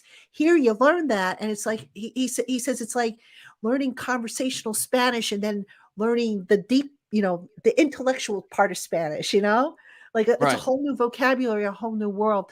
That's not to say that T-Mac was blameless. T-Mac will be the first to tell you, I got to coach better. Of course. But special teams was just not it was depleted, though. It was depleted with all the injuries that we had. So, and speaking of which, you mentioned Gano. I got to talk real quick about the new kickoff rule, which I think is terrible. Yeah. That nullifies, a strength of Gano's. That's a good point. I'm curious to see how the Giants come up with a solution to that. I mean, are we going to see more squib kicks, which I think are a risk? But last year we failed every time we did a squib kick. I know. It was horrible. And Gano was a master at placing the ball like at the 1 yard line. Yeah. And now they can call a fair catch and gain 24 yards without doing anything. That rule stinks. Takes all the strategy out of it. You might as well just start at the 25. Just don't even kick it off. Just start at the exactly. Just start at the 25 if you're going to do that. I hope that rule fails miserably. I was watching the USFL, and not that I watch it a lot, but I was watching it the other day. There's actually some interesting rules in the USFL that I wouldn't mind being adopted into the NFL. And one of them is the kickoff. They kick off from their own 20, so it forces a return. There's like no touchbacks, and there's like more explosive plays in the kick return game. But obviously, I understand why the NFL is doing. Oh, it's all about safety. But meanwhile, half the players play Thursday night games. That is the big, and I understand safety, right, because of collisions with kickoffs. I do too. But this is a league that claims claims they're all about safety. If they were about safety, they wouldn't have added an extra regular season game, and they wouldn't be playing games on Thursday Night Football where it's proven it's a lot more dangerous when you're on 3 days rest. So don't tell me the safety stuff, okay? It's all about money with the NFL. Let's keep it 100. Yep. No argument here. No argument here for sure. Yeah. All right. Let's see what else we got. Sadan Smith, any talk amongst the players about how they feel about the new turf? Sadan, they haven't really been on the turf. I get this question a lot. We'll be able to ask the players about this when they play a game on the turf. Right now, they've been working mostly on the grass, the one practice that they moved indoors because of the air quality thing, they didn't even have that practice. So hold off on those questions about the turf. I'm sure it'll come up once they play some games on the turf, because that's really where you're going to measure it. Running around on it, you're not going to be able to tell. I was going to ask you about the turf. I can tell you, I stood on the turf. I think I tweeted a picture of it, or I might have put it on my Instagram account or whatever. It does look and feel more like grass, like real grass. Yeah. But it's still turf. Of course. So, but it's noticeable. It's an improvement. I think it is. You don't see, I remember the old turf, because they put the same turf in the stadium as they did in the field house. And the old turf was had a netting effect. Right. So I could see where stuff would get stuck. Like sometimes you might see a piece of gum get stuck in between the net. Now the current turf, they're single blades, which resemble real grass. Right. And standing on it, like I can always tell, and here's how I can tell. If my lower back starts to hurt, which it does when I'm standing on real grass for a long period of time, well, when I was standing on the turf in the field house, my lower back started to hurt. So I was like, okay. Whereas before with the other turf, I never really had that problem. So if that's any indication, there you go. I just hope we have less injuries, whether it's the turf, whether it's the luck, whether it's the conditioning. I just hope. Well, that's a question. Injuries. That's actually a question I want to revisit with Dable and Shane when they do their opening presser for training camp. I do plan to ask that question, because I did ask it of Dable a while ago, and I kind of got a brush off type of answer. I'm revisiting it again because I think it's important. What fans want to know? Trust me. Fans, I did a 10-minute video. I did a 10-minute video on the turf. I did a 10-minute video talking about turf, and it got like 11,000 views because people want to know. People want to know about the turf, because that's been like the Giants' biggest Achilles heel. Talent probably has, and coaching, but we've been the most injured team in the NFL going back to 2009, and I don't think it's the main reason personally, but I think it's part of the reason. So the improvement in the turf, should help this football team. That's a question. Trust me, folks. That is a question. If I get an opportunity to ask a question in the opening presser, and I would think, because they usually are good with giving me questions, that's going to be one of the questions I ask. So spoiler alert. And if anybody steals it from me, they steal it from me, but you heard it here first that I intend to ask it. Okay. Continue on with some questions. Lloyd Goldstein asked, would you take a chance with the punter Arizaria? Well, they just signed Gillian to a 2-year contract, so I don't think so. I think I would devote resources elsewhere, because even if you brought in another punter at this point, chances are he's going to land on the practice squad. So, yeah, I don't think I would take a chance with him right now. Yeah. Now, if Gillian is terrible, then if Azaria is still out there, maybe. But yeah, right now, no. Yeah, I mean, he's definitely got to use leg, but I don't think the Giants are gonna. I don't think so. Not after the off the field stuff with him. He doesn't seem like the type of player that the New York Giants should be knocking down his door. Let's put it that way. I can see why the question, because the Bills connection and all. But no, it's a good question. I think it's a good question. He's one of the best punting prospects to come out in the last 10 years. Yeah. So yeah, definitely. I understand it. Sure, I understand it too. All right, Papa Guzzo wants to know: can we go 4-2 in our division, and can we get a split with the Eagles? All right, so 4-2, two wins against Washington, I think are doable. Mm-hmm. I would think at least one win against Dallas is doable. Do you think they can split with the Eagles, Chris? I'm not quite sure that I would go that far. Do you think they can pull it off? I'm thinking 3-3 in the division. That's what I'm thinking. Yeah. The only way I could really see 4-2, if I'm being completely honest, and obviously your opinion changes throughout the season. Football is such a week-to-week sport. Like, you don't know what the Eagles are going to look like by week 16, right? Like, things change. Right. But the only way I could see 4-2 going into the year in terms of my expectations is if the Eagles rest their starters the last week, and the Giants need that game. And Right. then, yeah, I could see a split with the Eagles, see a split with the Cowboys, and a sweep of Washington. But my expectations going into the year is 3-3 in the division. Yeah, that's what I'm thinking too. All right, let's see. LA Larosity. What player would surprise you to make the team? Ooh, got to think about that for a second. See, I really wish, Make the team. make the team, practices in the spring really didn't tell you a whole lot because it was teaching and it was done at such a slow pace to where you really couldn't. Would Marcus Wheaton qualify as a surprise? I think it would. Marcus Wheaton? The wide receiver. Oh, Bryce Ford. Well, Wheaton. yeah. Yeah, okay, Would he qualify as a surprise? Yeah, I could see him being as a surprise because Yeah. right now I don't know that They're too where deep they there. put him. So Yeah, yeah, I I don't could think make. see I'm just that. trying to think of guys that would be a surprise to make the team. Baldonado, maybe with Baldonado, the pass rusher, maybe Okay. beating out Yeah, I O'Shane could see that Ximines. because we're thin there. I could see that. Who else? Would it hmm. be Jordan Riley making? I mean, he's a draft pick, but I think they're, if everybody's healthy, I think he's practice squad more so.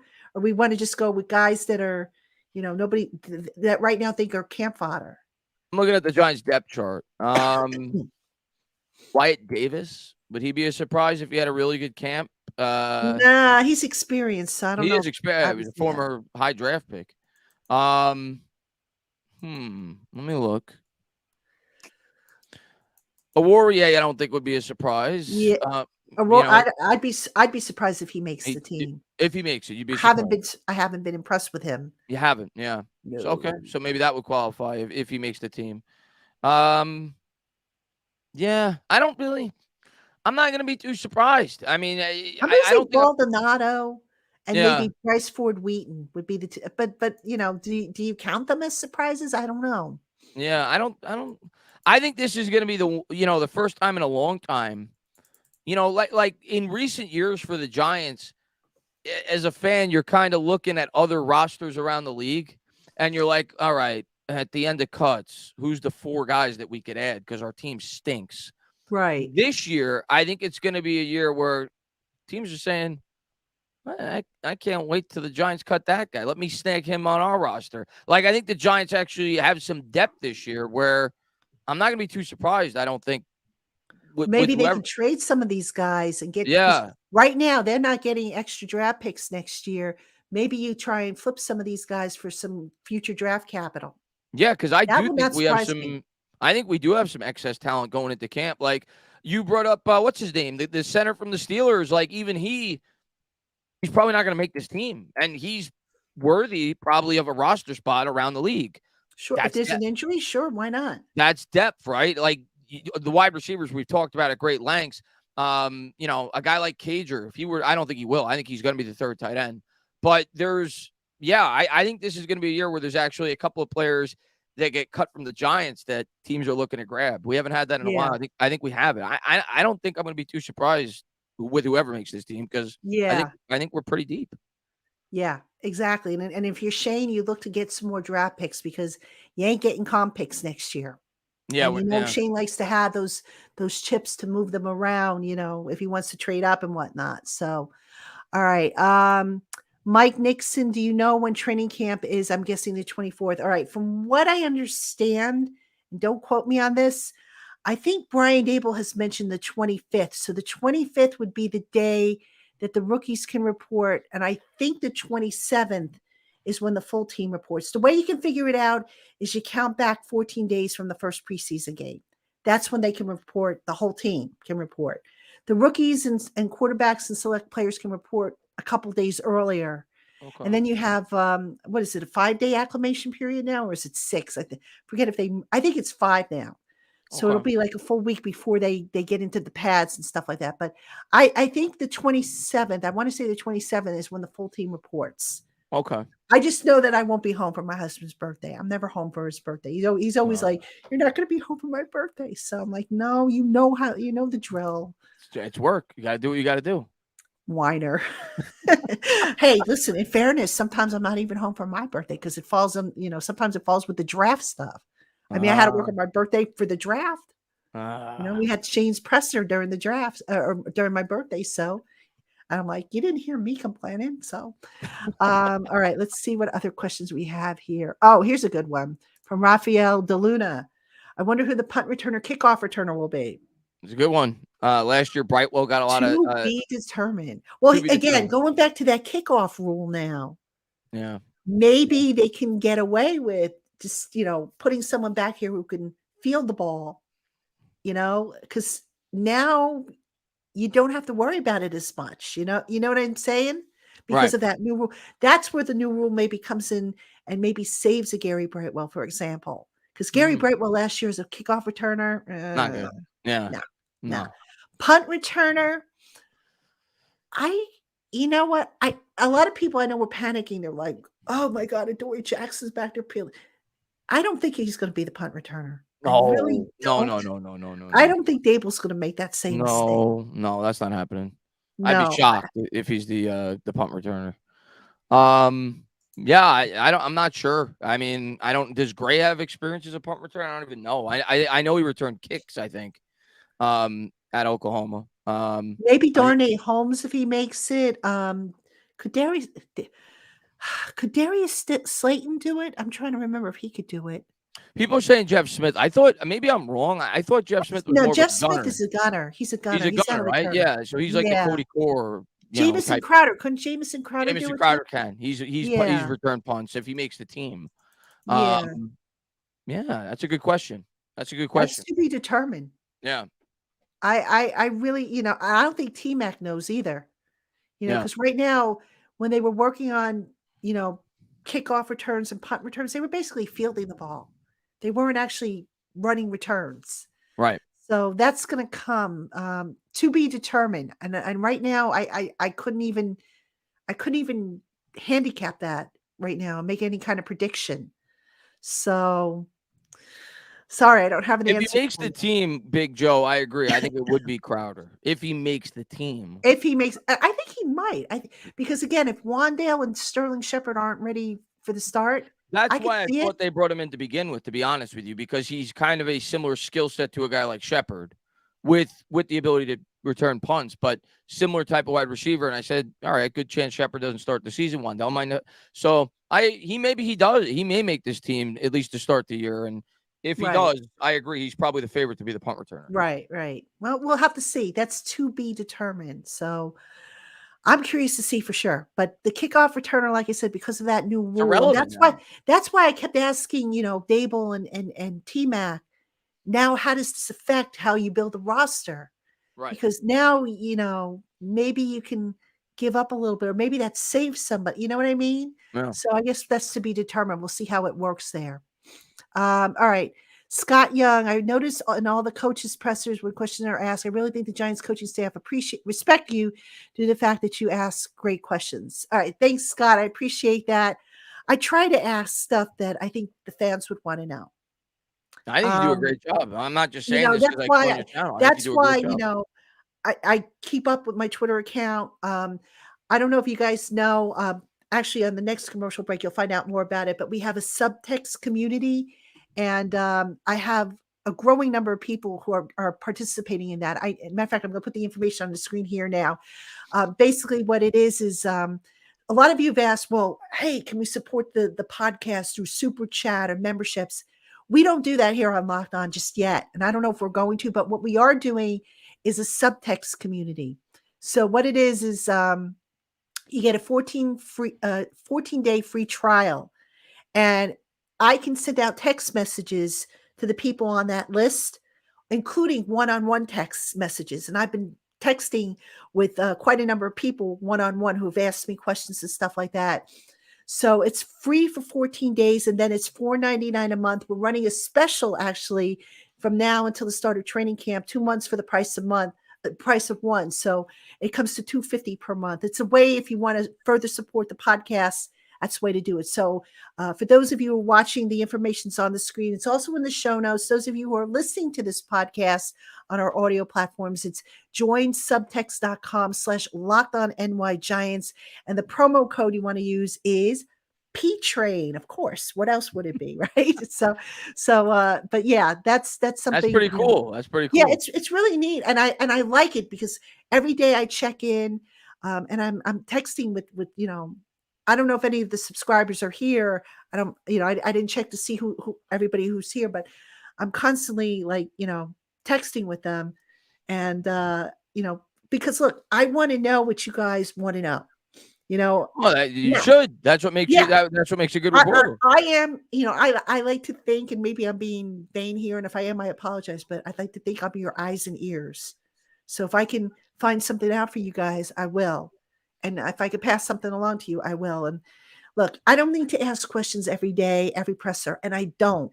But I try to make it count when I do.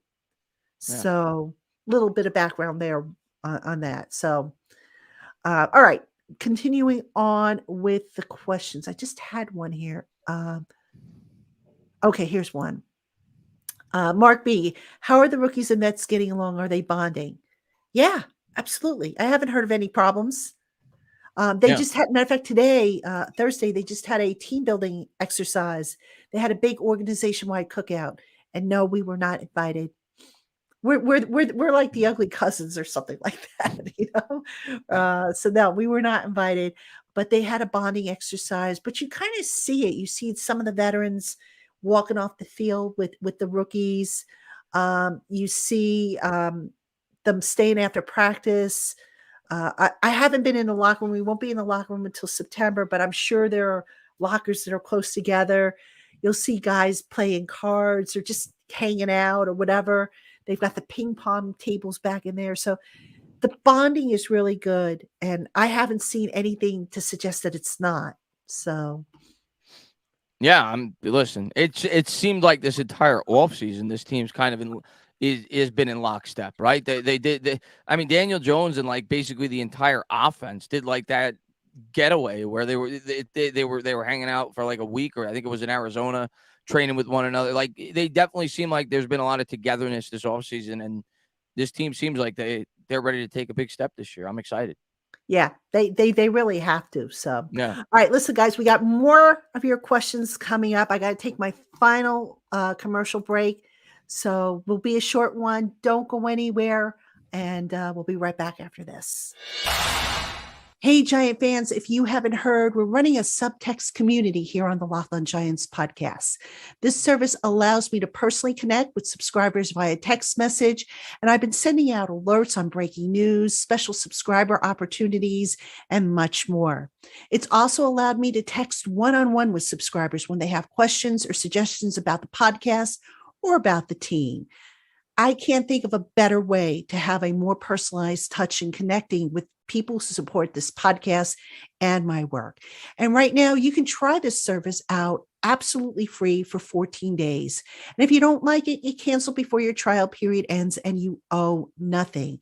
If you like it, the regular price is just $4.99 a month. However, right now, when you use the promo code PTRAIN, you can get 2 months for the price of one. For full details, visit joinsubtext.com/LockedOnNYGiants and use the promo code PTRAIN. That's PTRAIN to take advantage of our limited time 2 months for the price of one offer. This information, by the way, is also in the show notes, including the link to sign up. Hope you'll check us out, and thank you so much for your support of the Locked On Giants podcast. All right, there you have it, folks. The details on the Subtext community. We've got a growing number of people coming in. I'm looking at. I didn't even realize this. Is this something that YouTube added? I haven't been. This is how you know. No. This is something totally different. No. something I'm not Wagner even said. referring to that. I'm looking at your chat. And I have never. This is new to me. They have What? emojis. I could just click, and 100 pops up in the chat. That's something Huh. new? At least that's what I see. I think YouTube Oh, added. I didn't even It's notice a new. that. I Always haven't thought they were been there. live on YouTube in like over a month, but I saw that. I'm like, that's different. That's new. Huh. All right. Well, listen, if it is, great, but it just adds to the experience. I know I've done that in the comments section when people drop comments in underneath the show videos. I put some, matter of fact, I put an emoji today because somebody paid me a nice compliment, so I just put a blushing face on there because I was like, oh, that's so nice. So speaking of which, guys, before we get back to your questions, I do have another show coming for you tomorrow. Yeah, you're probably saying, enough, we're sick of you, take some time off. But no, I had to do another show. I'm going to have that up. It'll drop after midnight. So consider this a bonus show because, like I said, we had to get a live show in. It was too long. And I missed this dude. I missed Dog too. I mean, hopefully next time we do a live show, Dog will be able to join us. But I always have a great time on these live shows. Don't you, Chris? I love it. I love coming on here. Anytime I get to talk Giants with you, and it's great. Level-headed, really smart. I think the best beat reporter for the Giants. So Thank you. I'm not just saying it. I think it's the truth. I think you deserve the praise that you get, and I think you actually deserve a lot more respect than you get from a lot of the fan base. I see it on Twitter. I see people take shots at you, from time to time, and I think you're great. And I love coming on here. I always have a lot of fun, and we've been doing this now for almost 2 years now. And whenever I get an opportunity to come on here and talk Giants with you, it always makes me more educated, which is what I want to be. I want to be able to talk about the team that I love and try to give a well-informed opinion. So I always love coming on here. I appreciate that. And, as for my haters, look, I'm at an age where I don't care. I'm just seriously, I'm going to do what I do to the best of my ability. And if you like me, fantastic. If you don't, I don't force you to watch or listen or read. Go touch grass. Go elsewhere. Yeah. Seriously, maybe if 20, 30 years ago, I'd be more upset about it. Now life's too short, Yeah. It's just too short. So look, I do what I can. And those of you who love me, I love you back. If you don't love me, I still love you, I'm not going to hold a grudge, but anyway, let's see, let's get to some more questions. Giants Chronicle podcast. Have you heard about the new supplemental draft? It's back. You know what? I haven't. I'll be honest with you. I haven't because I've been tied up with the spring workouts. But certainly, I'll take a look into it and see who the candidates are. Maybe we'll get an article done. Maybe I'll do a segment on the prospects if there's anybody worthwhile. But no, I'll be honest with you. Just haven't caught up to that yet. But thanks for bringing that to my attention. Something to put on my radar. Obviously. Yeah, I saw that today. I didn't read into it, but yeah, I saw that today. Was the supplemental draft I always get the terminologies confused. Was the supplemental draft the draft when we what was the name of that cornerback that we picked up? Will Hill? No, not Will Hill. Tito it was more recently. We gave up a 3rd round pick. Yeah. I know who you're talking about. He was from Eastern Michigan. Yeah. Oh gosh. Beal. Sam Beal. Yeah, Sam Beal. Yes. That was a supplemental pick, right? Yeah. Yes. I mean, so I'm not a big fan of the supplemental pick. Well, that not only didn't that, work but out. if you exercise a supplemental pick, now you're giving up a pick next year in the main draft. And like you said, this team that has its 7 picks and not a whole lot to really, be playing around. So if you're going to exercise a pick, you darn well better be sure that guy is better than what you could potentially get in that next round. So probably by then the supplemental draft will be done, but that would have been another question to ask of Joe Shane, but the timing just didn't work out, unfortunately, but it is what it is. All right. Raphael DeLuna asked about a Saquon Barkley update. Raphael probably won't have an update till we get closer to July 17th. We talked about this a little earlier on the show. Give me your percentage, because I think the vibe I got from you, if I would have asked you a month ago, I would have said you were like 25%, maybe. Like you were definitely on the side. I don't think he's coming back. I know. I think he's coming back. I don't think I he's said getting he was extended. coming back, but I said he probably wouldn't get a long-term deal. You get a tag. He would play on the tag. Yeah. That's what I said. Where are you now? I think he gets the deal done. You're like 75-25 or even stronger. I would say right now I'm 90-10.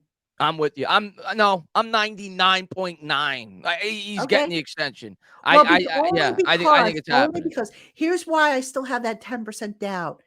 If his agent or if Saquon gets greedy and digs in, Yeah, that's which true. is still a possibility. That's fair. That's what I'm concerned about. That's why I'm not going to go 99.9% sure. That's fair. 90-10 for me. That's I fair. think Saquon will come to his senses, and whatever the deal is, by the time that July 17th deadline comes up, that's what they're going to take. I would be shocked at this point if it goes the other way.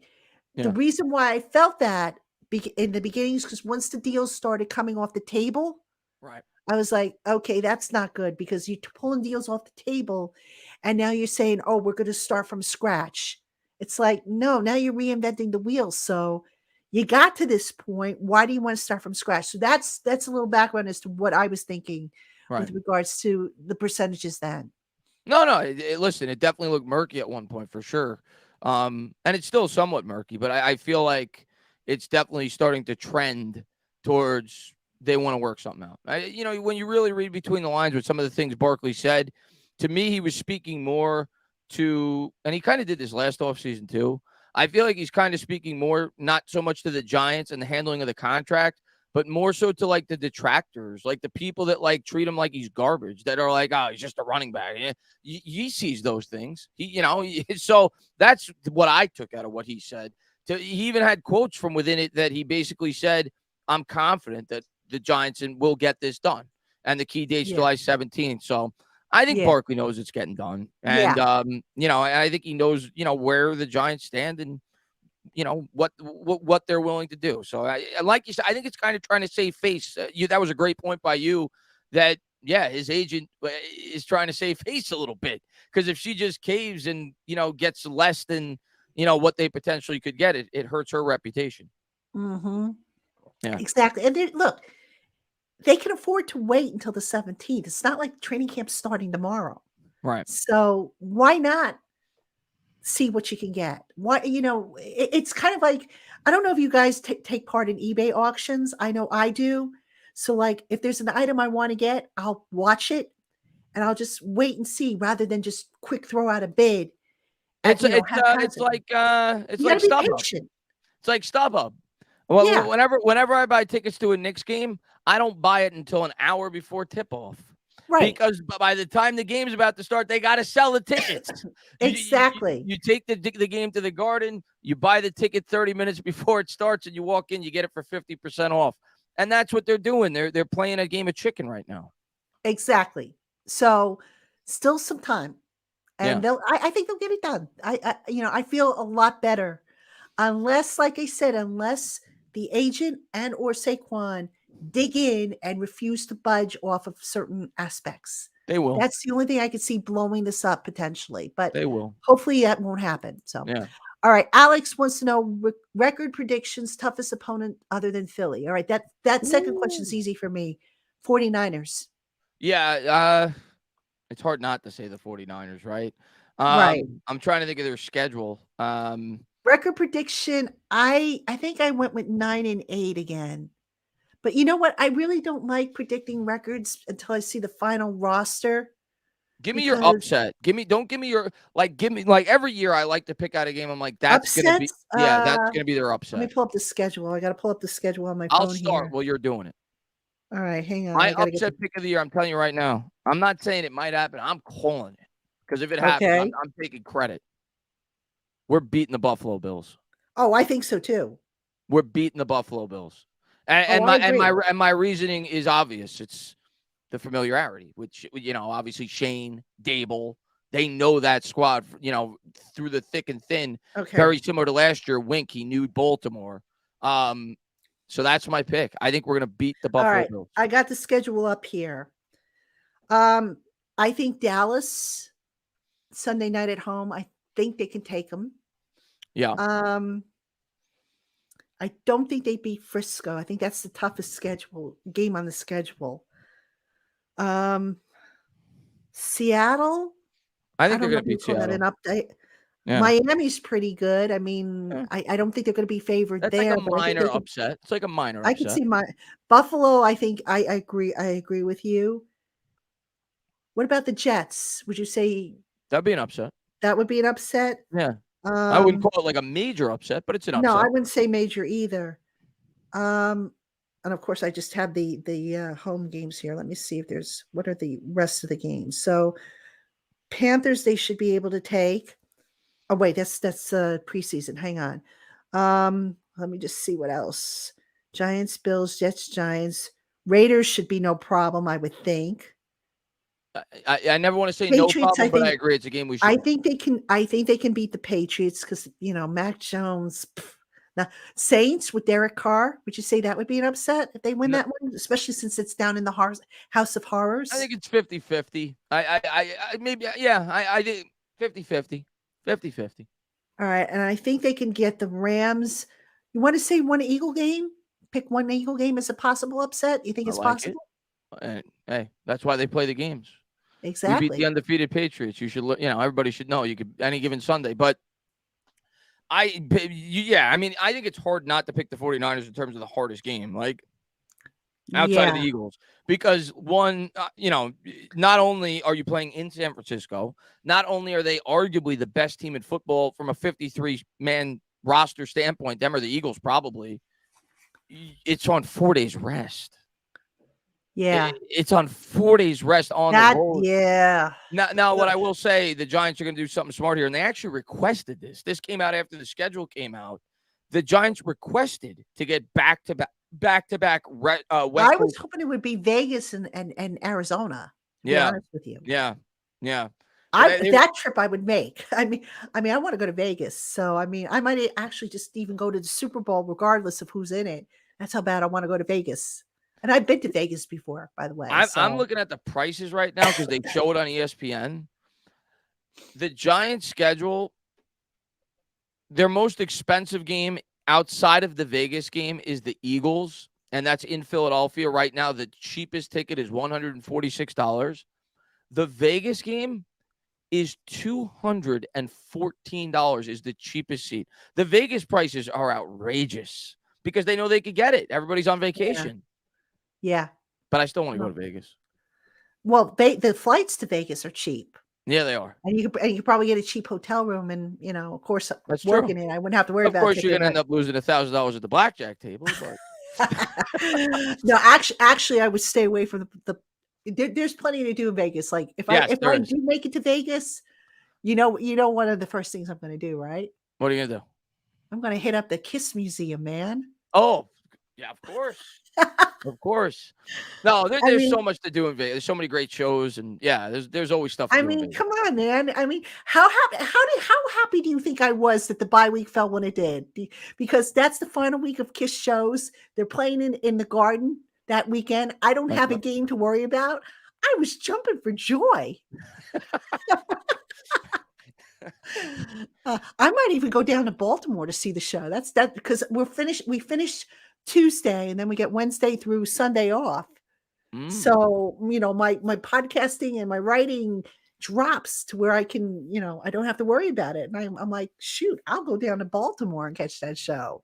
There you go. Yeah, I know. I'm a nerd. What can I say? Sorry, guys. I grew up with them. So, they're from the 70s. I grew up in the 70s and I realized I just aged myself, but I am. I love Billy Joel. I've seen Billy Joel like 6 times. I've been begging my husband to go see Billy Joel before his residency closes up. I want to see Billy Joel. When does he close? When does he close, Billy Joel? I think he just announced that he's going to end it soon. Oh, really? Yeah. I mean, he's getting up there in age. Yeah. Springsteen, I've never seen. I would love. I would love to see Springsteen. He's supposed to be fantastic in concert. Yeah, and he gives a good. He does I think like a 3-hour plus show. I saw the Rolling Stones at MetLife a couple of years ago. That was a good concert. I'm sorry that I didn't go see Taylor Swift. I would have liked to have seen Taylor Swift, but then as it turns out, my niece is a huge Taylor Swift fan, and she came out from Denver to visit. So can you imagine if my husband and my brother and his wife had gone out to see Taylor Swift, and the kid would have been left at home going, "That's not fair. You're going to see Taylor Swift, and I'm the Taylor Swift fan." So, oh goodness. All right, let's see what other questions we have here in the chat. Let's see. Big Moo says, "I wouldn't count on splitting with Philly." I wouldn't either. Probably not, Moo. I mean, Yeah. It could happen, but I wouldn't count on it. It could happen. You never say never, but I mean, Washington beat them last year. It can happen. Exactly. It can happen. And then they didn't really, they have the quarterback issues. So divisional games, you always have a chance, but I'm not going to go in predicting it. Yeah, I mean, I really know that a lot of people like to read our predictions and stuff, and I never felt comfortable doing that because there's so many factors. It's like, okay, what's our roster going to look like? What's their roster going to look like? What's the weather going to be like? There's just so many things that can sway the outcome. And to predict something so far in advance, it's just so tricky. It really is. But it's just I realize people want it. Anybody that gets the predictions right, just don't hold me to it. You got lucky. You got lucky if you predict the team's record before the beginning of the year. There's no skill to I'm it. lucky if I get the draft right. I think I got the first two. Ultimately, when I narrowed it down, I think I got the first two draft picks right this year. I did too. So. I did too. I were 2 for 2, baby. Yeah. I got Banks and JMS and I got Gray. Well, Gray.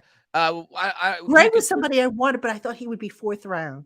Yeah, I got Gray. Like when day 3 started, he was one of the 3 guys I listed. When it started, that I wanted the Giants to pick with their next pick. So I count that as a hit that late in the draft. So yeah, but I think a lot of Giants fans hit this year because those are corner, center. That's what we wanted. Yeah, I mean the needs were obvious, and I think Joe kind of telegraphed what he was going to do a little bit. If you really look closely, he didn't say who, but he telegraphed what he was going to do. So all good. Good. Nobody jumped him, and he was aggressive enough. So Matthew's posted this a few times. So I just want to thank you, Matthew, for the kind words. I try to be the voice of you guys and gals. Ask what you might want to know, because chances are what you want to know is probably what I want to know as well. So, I know in the subtext community that we have, I try and check in with those people, and I say, okay, guys, we've got Media Veil coming up. What do you guys want to know? And here's who's on the docket. So what do you want to know? And people, give me their feedback. And I'm going to try and do that a little bit more also here on the YouTube channel, on Twitter. I've some people say, oh my God, we're doing your job. No, that's not what I'm asking you to do. You're reading me, you're listening to me. What do you want to know? What information can I bring back for you? Yeah. I can guess and, probably be right 9 times out of 10, but if I can be right 10 times out of 10, I'd rather that. It's good for my ego. Not that I have a big ego. No, I really don't have an ego. Alex asked, what's the best place to eat after? Yeah, I was just going to post that one. You know what, Alex? I really don't eat up in that area. Yeah. So I couldn't tell you. I know I would say if you're going to a game, the name escapes me, but it's on, I want to say it's on Route 3. Is it on Route 3 or is it Route 17? Route 17 goes up. Maybe it's Route 17. There's also one in Sequoia. A popular bar is Reds by the stadium. Right. I know Manny's closed down, right? Didn't Manny's close down? That used to be pretty good. Yeah, I don't really eat up in East Rutherford. I'm going to be honest with you, and if I do, I usually go to a diner. If you're gonna eat at the Giants game, you eat in the parking lot. Well, you go to a tailgate box. Yeah. Well, I'm saying as a fan, if you're going to a game, eat in the parking lot. You tailgate. Yeah, exactly. Exactly. So yeah, I'm sorry, I can't give you any information there. Sometimes I tell my husband, "Oh, let's just drive up to East Rutherford and hit a restaurant," and he's like, "I don't want to go up." I think the last time we ate up in that area, I know we ate at an Italian place, and it was on Route 3, going towards the Lincoln Tunnel. So what's that, east? Yeah, Route 3 East, I think it was. Okay. But I don't remember the name of the place. And I do remember, though, that my husband was like, because he's a chicken parm connoisseur, and he was like, it was a good chicken parm. So he's like, oh, we drove all the way up here, and this chicken parm wasn't even good. So I was like, I like my food. I mean, I had fish. I had something with fish. And he's like, well, you always So your husband's a chicken parm guy? Oh, he is a chicken parm. Who isn't a chicken parm He is guy? a chicken parm connoisseur. It's chicken and cheese. What's wrong with that? Exactly. With red sauce. Yeah, Exactly. that's usually what I get if I go out for Italian chicken. And me lately, I've been going for fish. Okay. God bless my chiropractor. My chiropractor's a fisherman, so he catches fresh fish.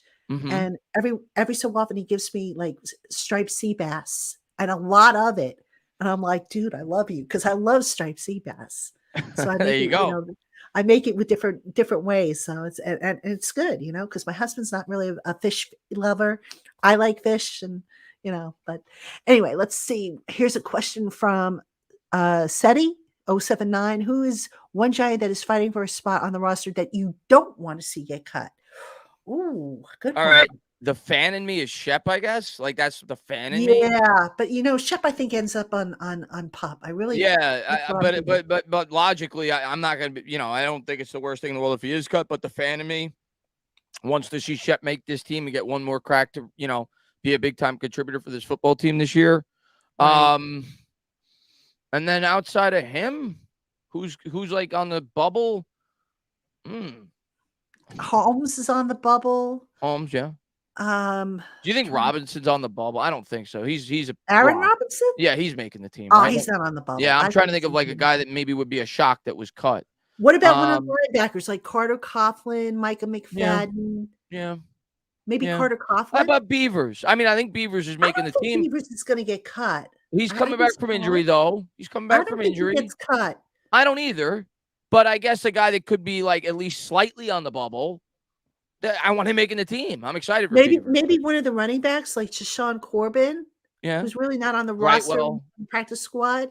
Yeah. Yeah, that's a tough one. Shane Lemieux, somebody said. Yeah, Shane Lemieux would be one. Yeah, I'd hate to see him not get another chance, but I could see him maybe being on the bubble. Yeah, that's tough. Matt Parrott is a kid I like. I don't know if he's going to make it. There's a lot, I guess, but that's a good question. That one made me think for sure. All right, Matthew Stein, who would you expect to take the linebacker 2 spot behind Okereke? So not with Okereke, but behind him. This backup, if I'm reading the question correctly. I think he means the other starter. LB2. Okay, so they're in the which they're really not in the base defense a lot, but I would think, based on, and again, it's early. We got to see what the pad's on. McFadden? Mike McFadden has moved up in the pecking order. Yeah. He was the guy that initially I didn't even know if he would be around, to be honest with you. Yeah. But he has moved up in the pecking order for sure. Yeah, I sounds like he's getting encouraging reviews early on. And I remember when we drafted him last year, people felt like he fit the defense very well because he had some versatility. So I wouldn't be surprised. I mean, I don't think the LB2 position is as important as some fans make it out to be because of the dynamics of this defense. I think there's going to be a lot of packages where you have extra DBs out there, but I think it's trending that he's the favorite right now. But you don't know. We'll see what happens at camp. Maybe Beavers plays great. So we'll see. But yeah, it sounds like McFadden right now is the favorite. Right. Yeah, I would think so too. All right.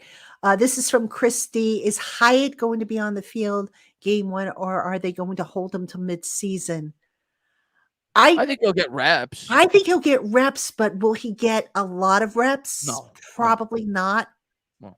They're going to work him into the mix. Because listen, right now, I think if you had to line up the depth chart for receiver, your top 3, Paris Campbell, Darius Slayton, and probably Hodgins. Yep. I think would be your top 3. And if Wandell's healthy, he's 4. I still don't think Wandell's going to be ready, but I agree. You're right. If he's healthy, then yes. So Hyatt's probably number 4 at this point. He will get reps. Will he get a ton of targets? Probably not in the beginning, but you see how the injuries play out, and then you go from there. Yeah, I think Hyatt I could see him evolving into a starter over the second half of the season. I think that's possible. If he was to overtake a guy like Slayton, maybe mid-season. But going into the year, like you said, I'd be very surprised if those aren't the three guys. And yeah, I think Hyatt's the odd man out in terms of like getting starters reps. But I certainly think he's going to see the field. And they'll probably try to give him one or two big play opportunities a game if they feel like there's an opportunity, because obviously he's a big play threat. So I think he'll get some targets, and when they do target him, they'll probably try to make it count. But yeah, I think he'll get limited opportunities for probably the first half of the year. Yeah, agree. All right, Warren C. Any chance we bring back Landon Collins? No, don't see it happening. Yeah, no. I mean, look, down the stretch last year, Landon Collins lost snaps. That should have told you. He did have one of the biggest plays of the year, though, which was cool. I was at the game, game, but he lost snaps as the year went on. Yeah. So, no, he's not the same player. Landon. Yeah. I love Landon. I would have liked to have seen him back, but it's pretty obvious that once he started to lose snaps, I mean, there would have to be a wipeout of injuries to where now they start reaching back into their past to bring guys in who know the system. Yeah. I won't rule it out, but I'd be surprised. Yeah, I'm with you. All right, Rafael De Luna. Does Colin Johnson make the 53-man roster? You know what? I look at Colin Johnson and I almost, tell me if I'm wrong, Chris, but do you almost see like a replica of Isaiah Hodgins in a way? Very similar, yes. Yeah. Height. So do you see both of them making it? I'm not sure I do. I don't think Colin Johnson's making the team. I think maybe practice squad again, because again, he's coming off of that Achilles. And I saw somebody earlier in the chat said that there was an article, and I think Ed Valentine of Big Blue View interviewed Colin Johnson, and he said that he felt faster and everything like that. But got to see it. You got to see it against the competition, against how's he going to react when he's bumped and knocked around out there. So you really can't tell that stuff right now when they're in shorts and t-shirts. And at the same, and the other thing I'll say is, we say he's not making it to the team, but we're assuming that these guys are going to be healthy. Like a lot of times, injuries settle these competitions.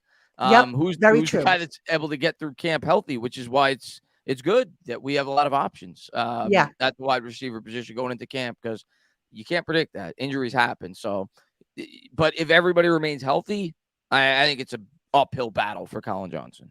Yeah, I think so too. I mean, look, I hope so for the kid, because he worked his tail off. I think it's an uphill battle if everybody stays healthy. Yeah. So we will see. All right. Darius Smith asks, how do you both feel about our defensive back depth? Safety depth, if everybody gets healthy, I think I'm okay with. Cornerback depth. I actually don't hate our cornerback depth. I don't hate it, but I'm not going to sit here and say that I'm absolutely in full bloom love with it. No, definitely not. But I think potential is the right word for our cornerback group. Yeah.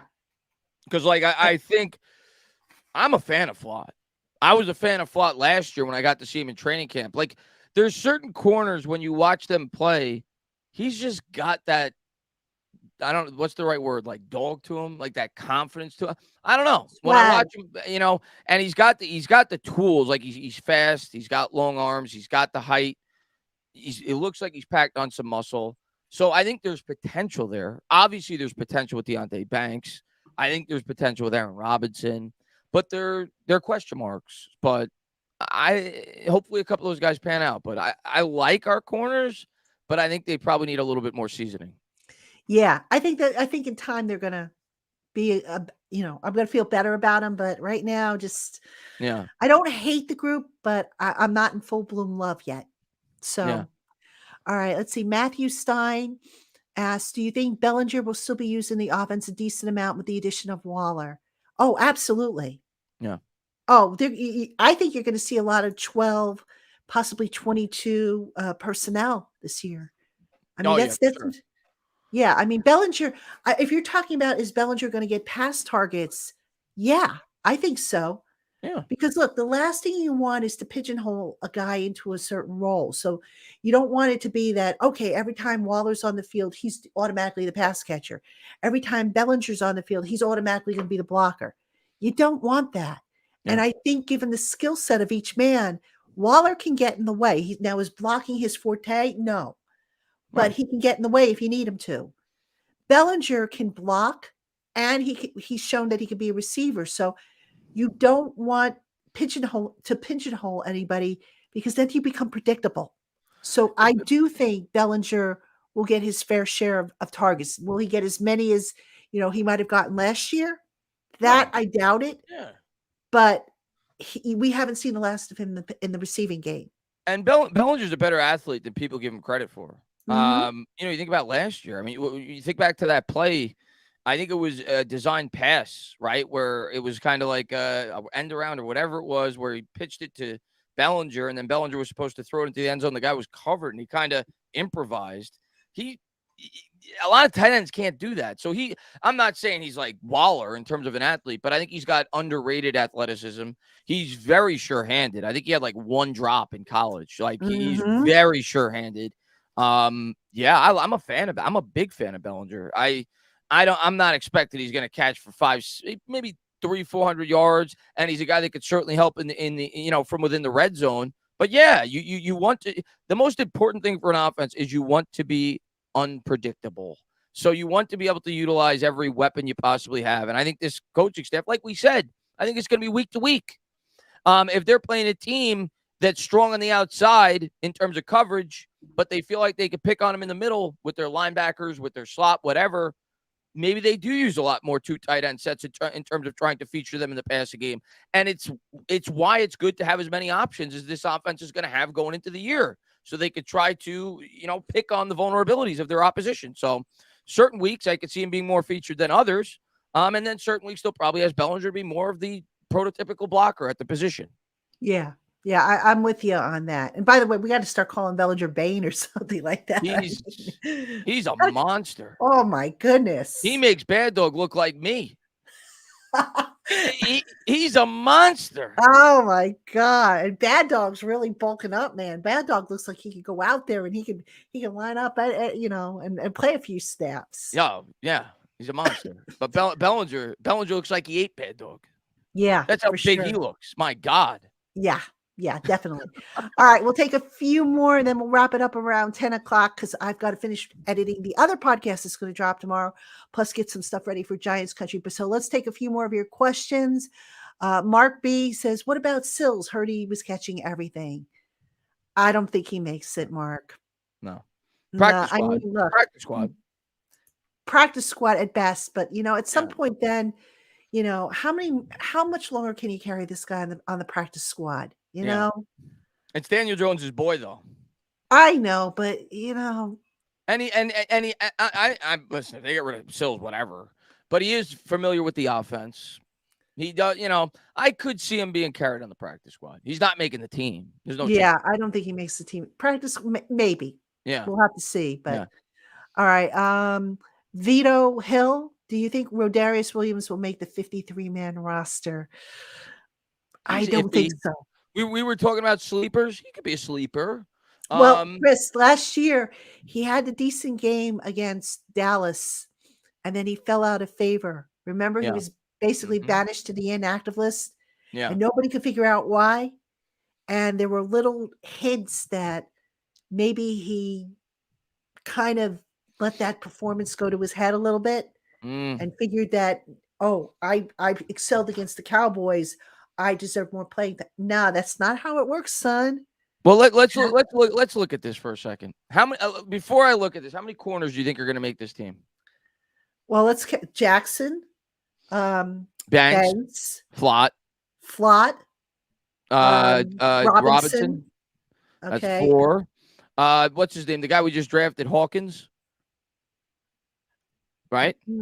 Possibly. You don't think he make the team? I don't think all 3 of them make the team. Interesting. I mean, right now, I don't know, but we could put them on the list. But I'm trying to think, who else do they have? McLeod's safety now. They moved him to safety. That's right. Yeah. Did we say Holmes?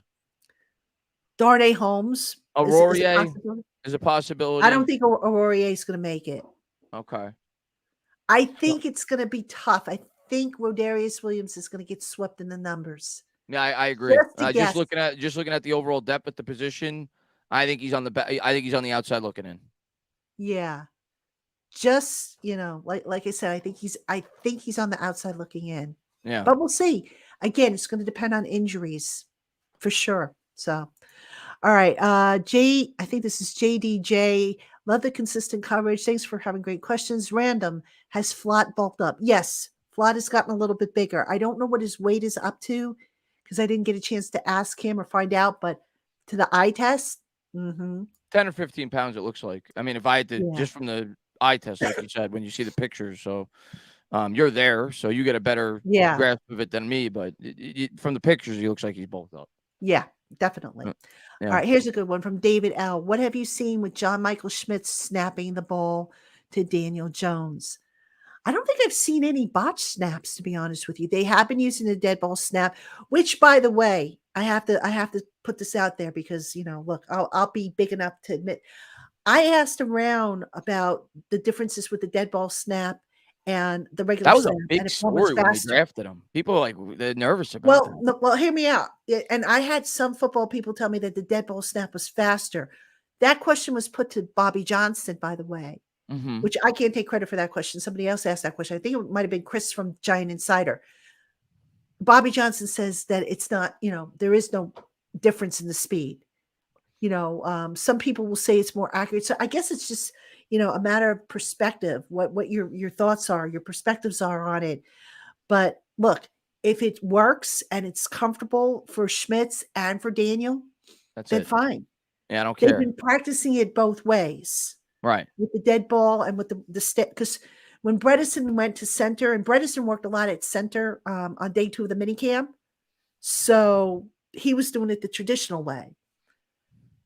So, Yeah, that's gonna be a big. That was a big storyline because he had the, it's not a normal way to stop the football, so people are nervous about that with Daniel Jones. But we'll see. And you worry about that. I remember Nick Gates when he first took over as the center. His first 4 or 5 games as a center, I didn't know what the hell was going to happen when he snapped the ball. So that's a big thing, right, for a rookie center with a quarterback. So the exchange. Yeah, exactly. Well, that's what Sean O'Hara once said. One of the things a quarterback and the center have to do is you've got to snap the ball 1,000 times every day. And he said he and Eli literally used to do that every day in practice during the walkthrough part and during the actual practice. They would snap the ball so that they didn't have any foul ups during the game. So, all right, couple more we'll take. Darius Smith, what quarterback do you see the Giants having as quarterback 3? Well, right now they have Tommy DeVito on the roster, but I don't know that they're going to keep him. And didn't they bring in Eason also? Yeah, but I don't think they signed him. Oh, they didn't sign him. Okay. Yeah. I think they, like you said, at the start of the year, they're going with 2. I don't think they'll have 3.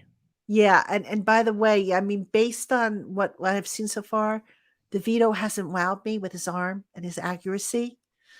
Now, could be that he's learning and getting used to these receivers and whatnot, but I wonder if maybe they go in a different direction. I mean, I don't think they'll keep 3 quarterbacks on the roster. Will they elevate one maybe as a standard elevation? I could see that, but we'll have to see. I know they've got that new rule now where they have the third quarterback, right? Because everybody was saying the Titans might end up cutting Malik Willis after they drafted what's his name, the guy Levis, because they have Tannehill. And like you said, they changed the rule now with the third quarterback. But I mean, in terms of the 53-man roster, I think it's 2 quarterbacks. I don't think they're going to waste a roster spot on a third quarterback. Yeah, again, injuries are going to dictate certain numbers. Yeah, no doubt about it. Injuries will definitely dictate certain numbers. So, all right, let's see. Papa Guzzo has a question: who will be the starting linebackers? Okereke, and I right now, if I had to take a guess, McFadden. Yeah, but that's to be determined. Yeah, but I agree. That's where my head's at as well right now, based off what I'm hearing. Yeah, and let's see if we have any other questions. I think everybody's all chatted out here. So let's see. Yeah, it looks like that's everything here. So I mean, we have been live for 2 hours. I know. Actually over almost 2:23. 2.5 hours. Yeah. But it's been so long, man, and it just flew by. Yeah, it always does. Oh, it's been awesome. So, all right. So I don't see any more questions, but if I missed a question, by all means, put it in the chat group, or not the chat group, the comments. You can email me. You could tweet it to me. Make sure you use the hashtag AskPTrain. We've got a mailbag coming up this weekend on Giants Country. If you want to send it to me there, check out the mailbag over there. So, if I missed your question, I apologize. Just a lot of stuff flows through on the chat when you have over 100 people, almost 200 people in the chat group, and everybody's. Oh, 200. We had 200. Wow. I don't see almost 200. Yeah. So pretty neat. So yeah, if I missed it, circle back with me and I'll see if I can pick it up for this weekend's mailbag for Giants Country, because I'm always looking for good questions over there, and you guys usually come through for me. So anyhow, I want to thank you all for showing up tonight. This was great. Wish Dog had been here, but you know what, Chris, we carried it on. We got it done. Good. We're good. We're good. And we'll do it again. We'll do it again. We'll reconvene maybe a week or so before training camp. Talk, and try to. We'll be talking about the Barkley contract. Yes, hopefully we'll be talking about that. So yeah, they'll be. This is not the last live show, and plenty of stuff coming up. And real quick, folks, I just want to tell you, because I said it in the show that's going to air tomorrow. I have a super lineup of guests coming next week. Can I tell you who I've got? I've got Mina Kimes is scheduled to come on with me. Jeff Diamond, former NFL GM, is going to be on with me. Nice. Coach Gene Clemens scheduled. Emery Hunt scheduled. So I've got I'm lining up interviews for next week. So hopefully all those interviews will come to fruition. Also, we go into our summer schedule next week, but I'm looking at 4 shows next week, and then I might take Friday off because even I need a break every once in a while. So anyway, hope you will tune in to the Locked On Giants podcast. I want to thank you all for coming and for supporting the podcast. Don't forget to support the Tainah. Does a great job. He doesn't post very often with videos, but when he does, they are worth we're gonna be posting a lot once this season gets closer. I can't wait. I bet. I'm pumped up. I can't wait to talk about this team. I dream about them every night before I go to bed. So I can't wait for this upcoming season. It's going to be a lot of fun. So definitely be on the lookout for a lot of content, both on my channel and with Patricia. So I can't wait. We're going to shock the world. Yeah. And check out Giants Country. Folks, have a great weekend. Don't forget to check out the show that I'm going to be dropping at midnight, where I talk about, I think it's the remaining questions that the Giants have. You know what the questions are, but I'm going to try and give you some answers. So check that out. All right. For Tainah, I'm Patricia Traina. Tainah and Tainah, excuse me. Have a good night, folks. They both work. Okay. Have a good night, folks. We'll see you again soon.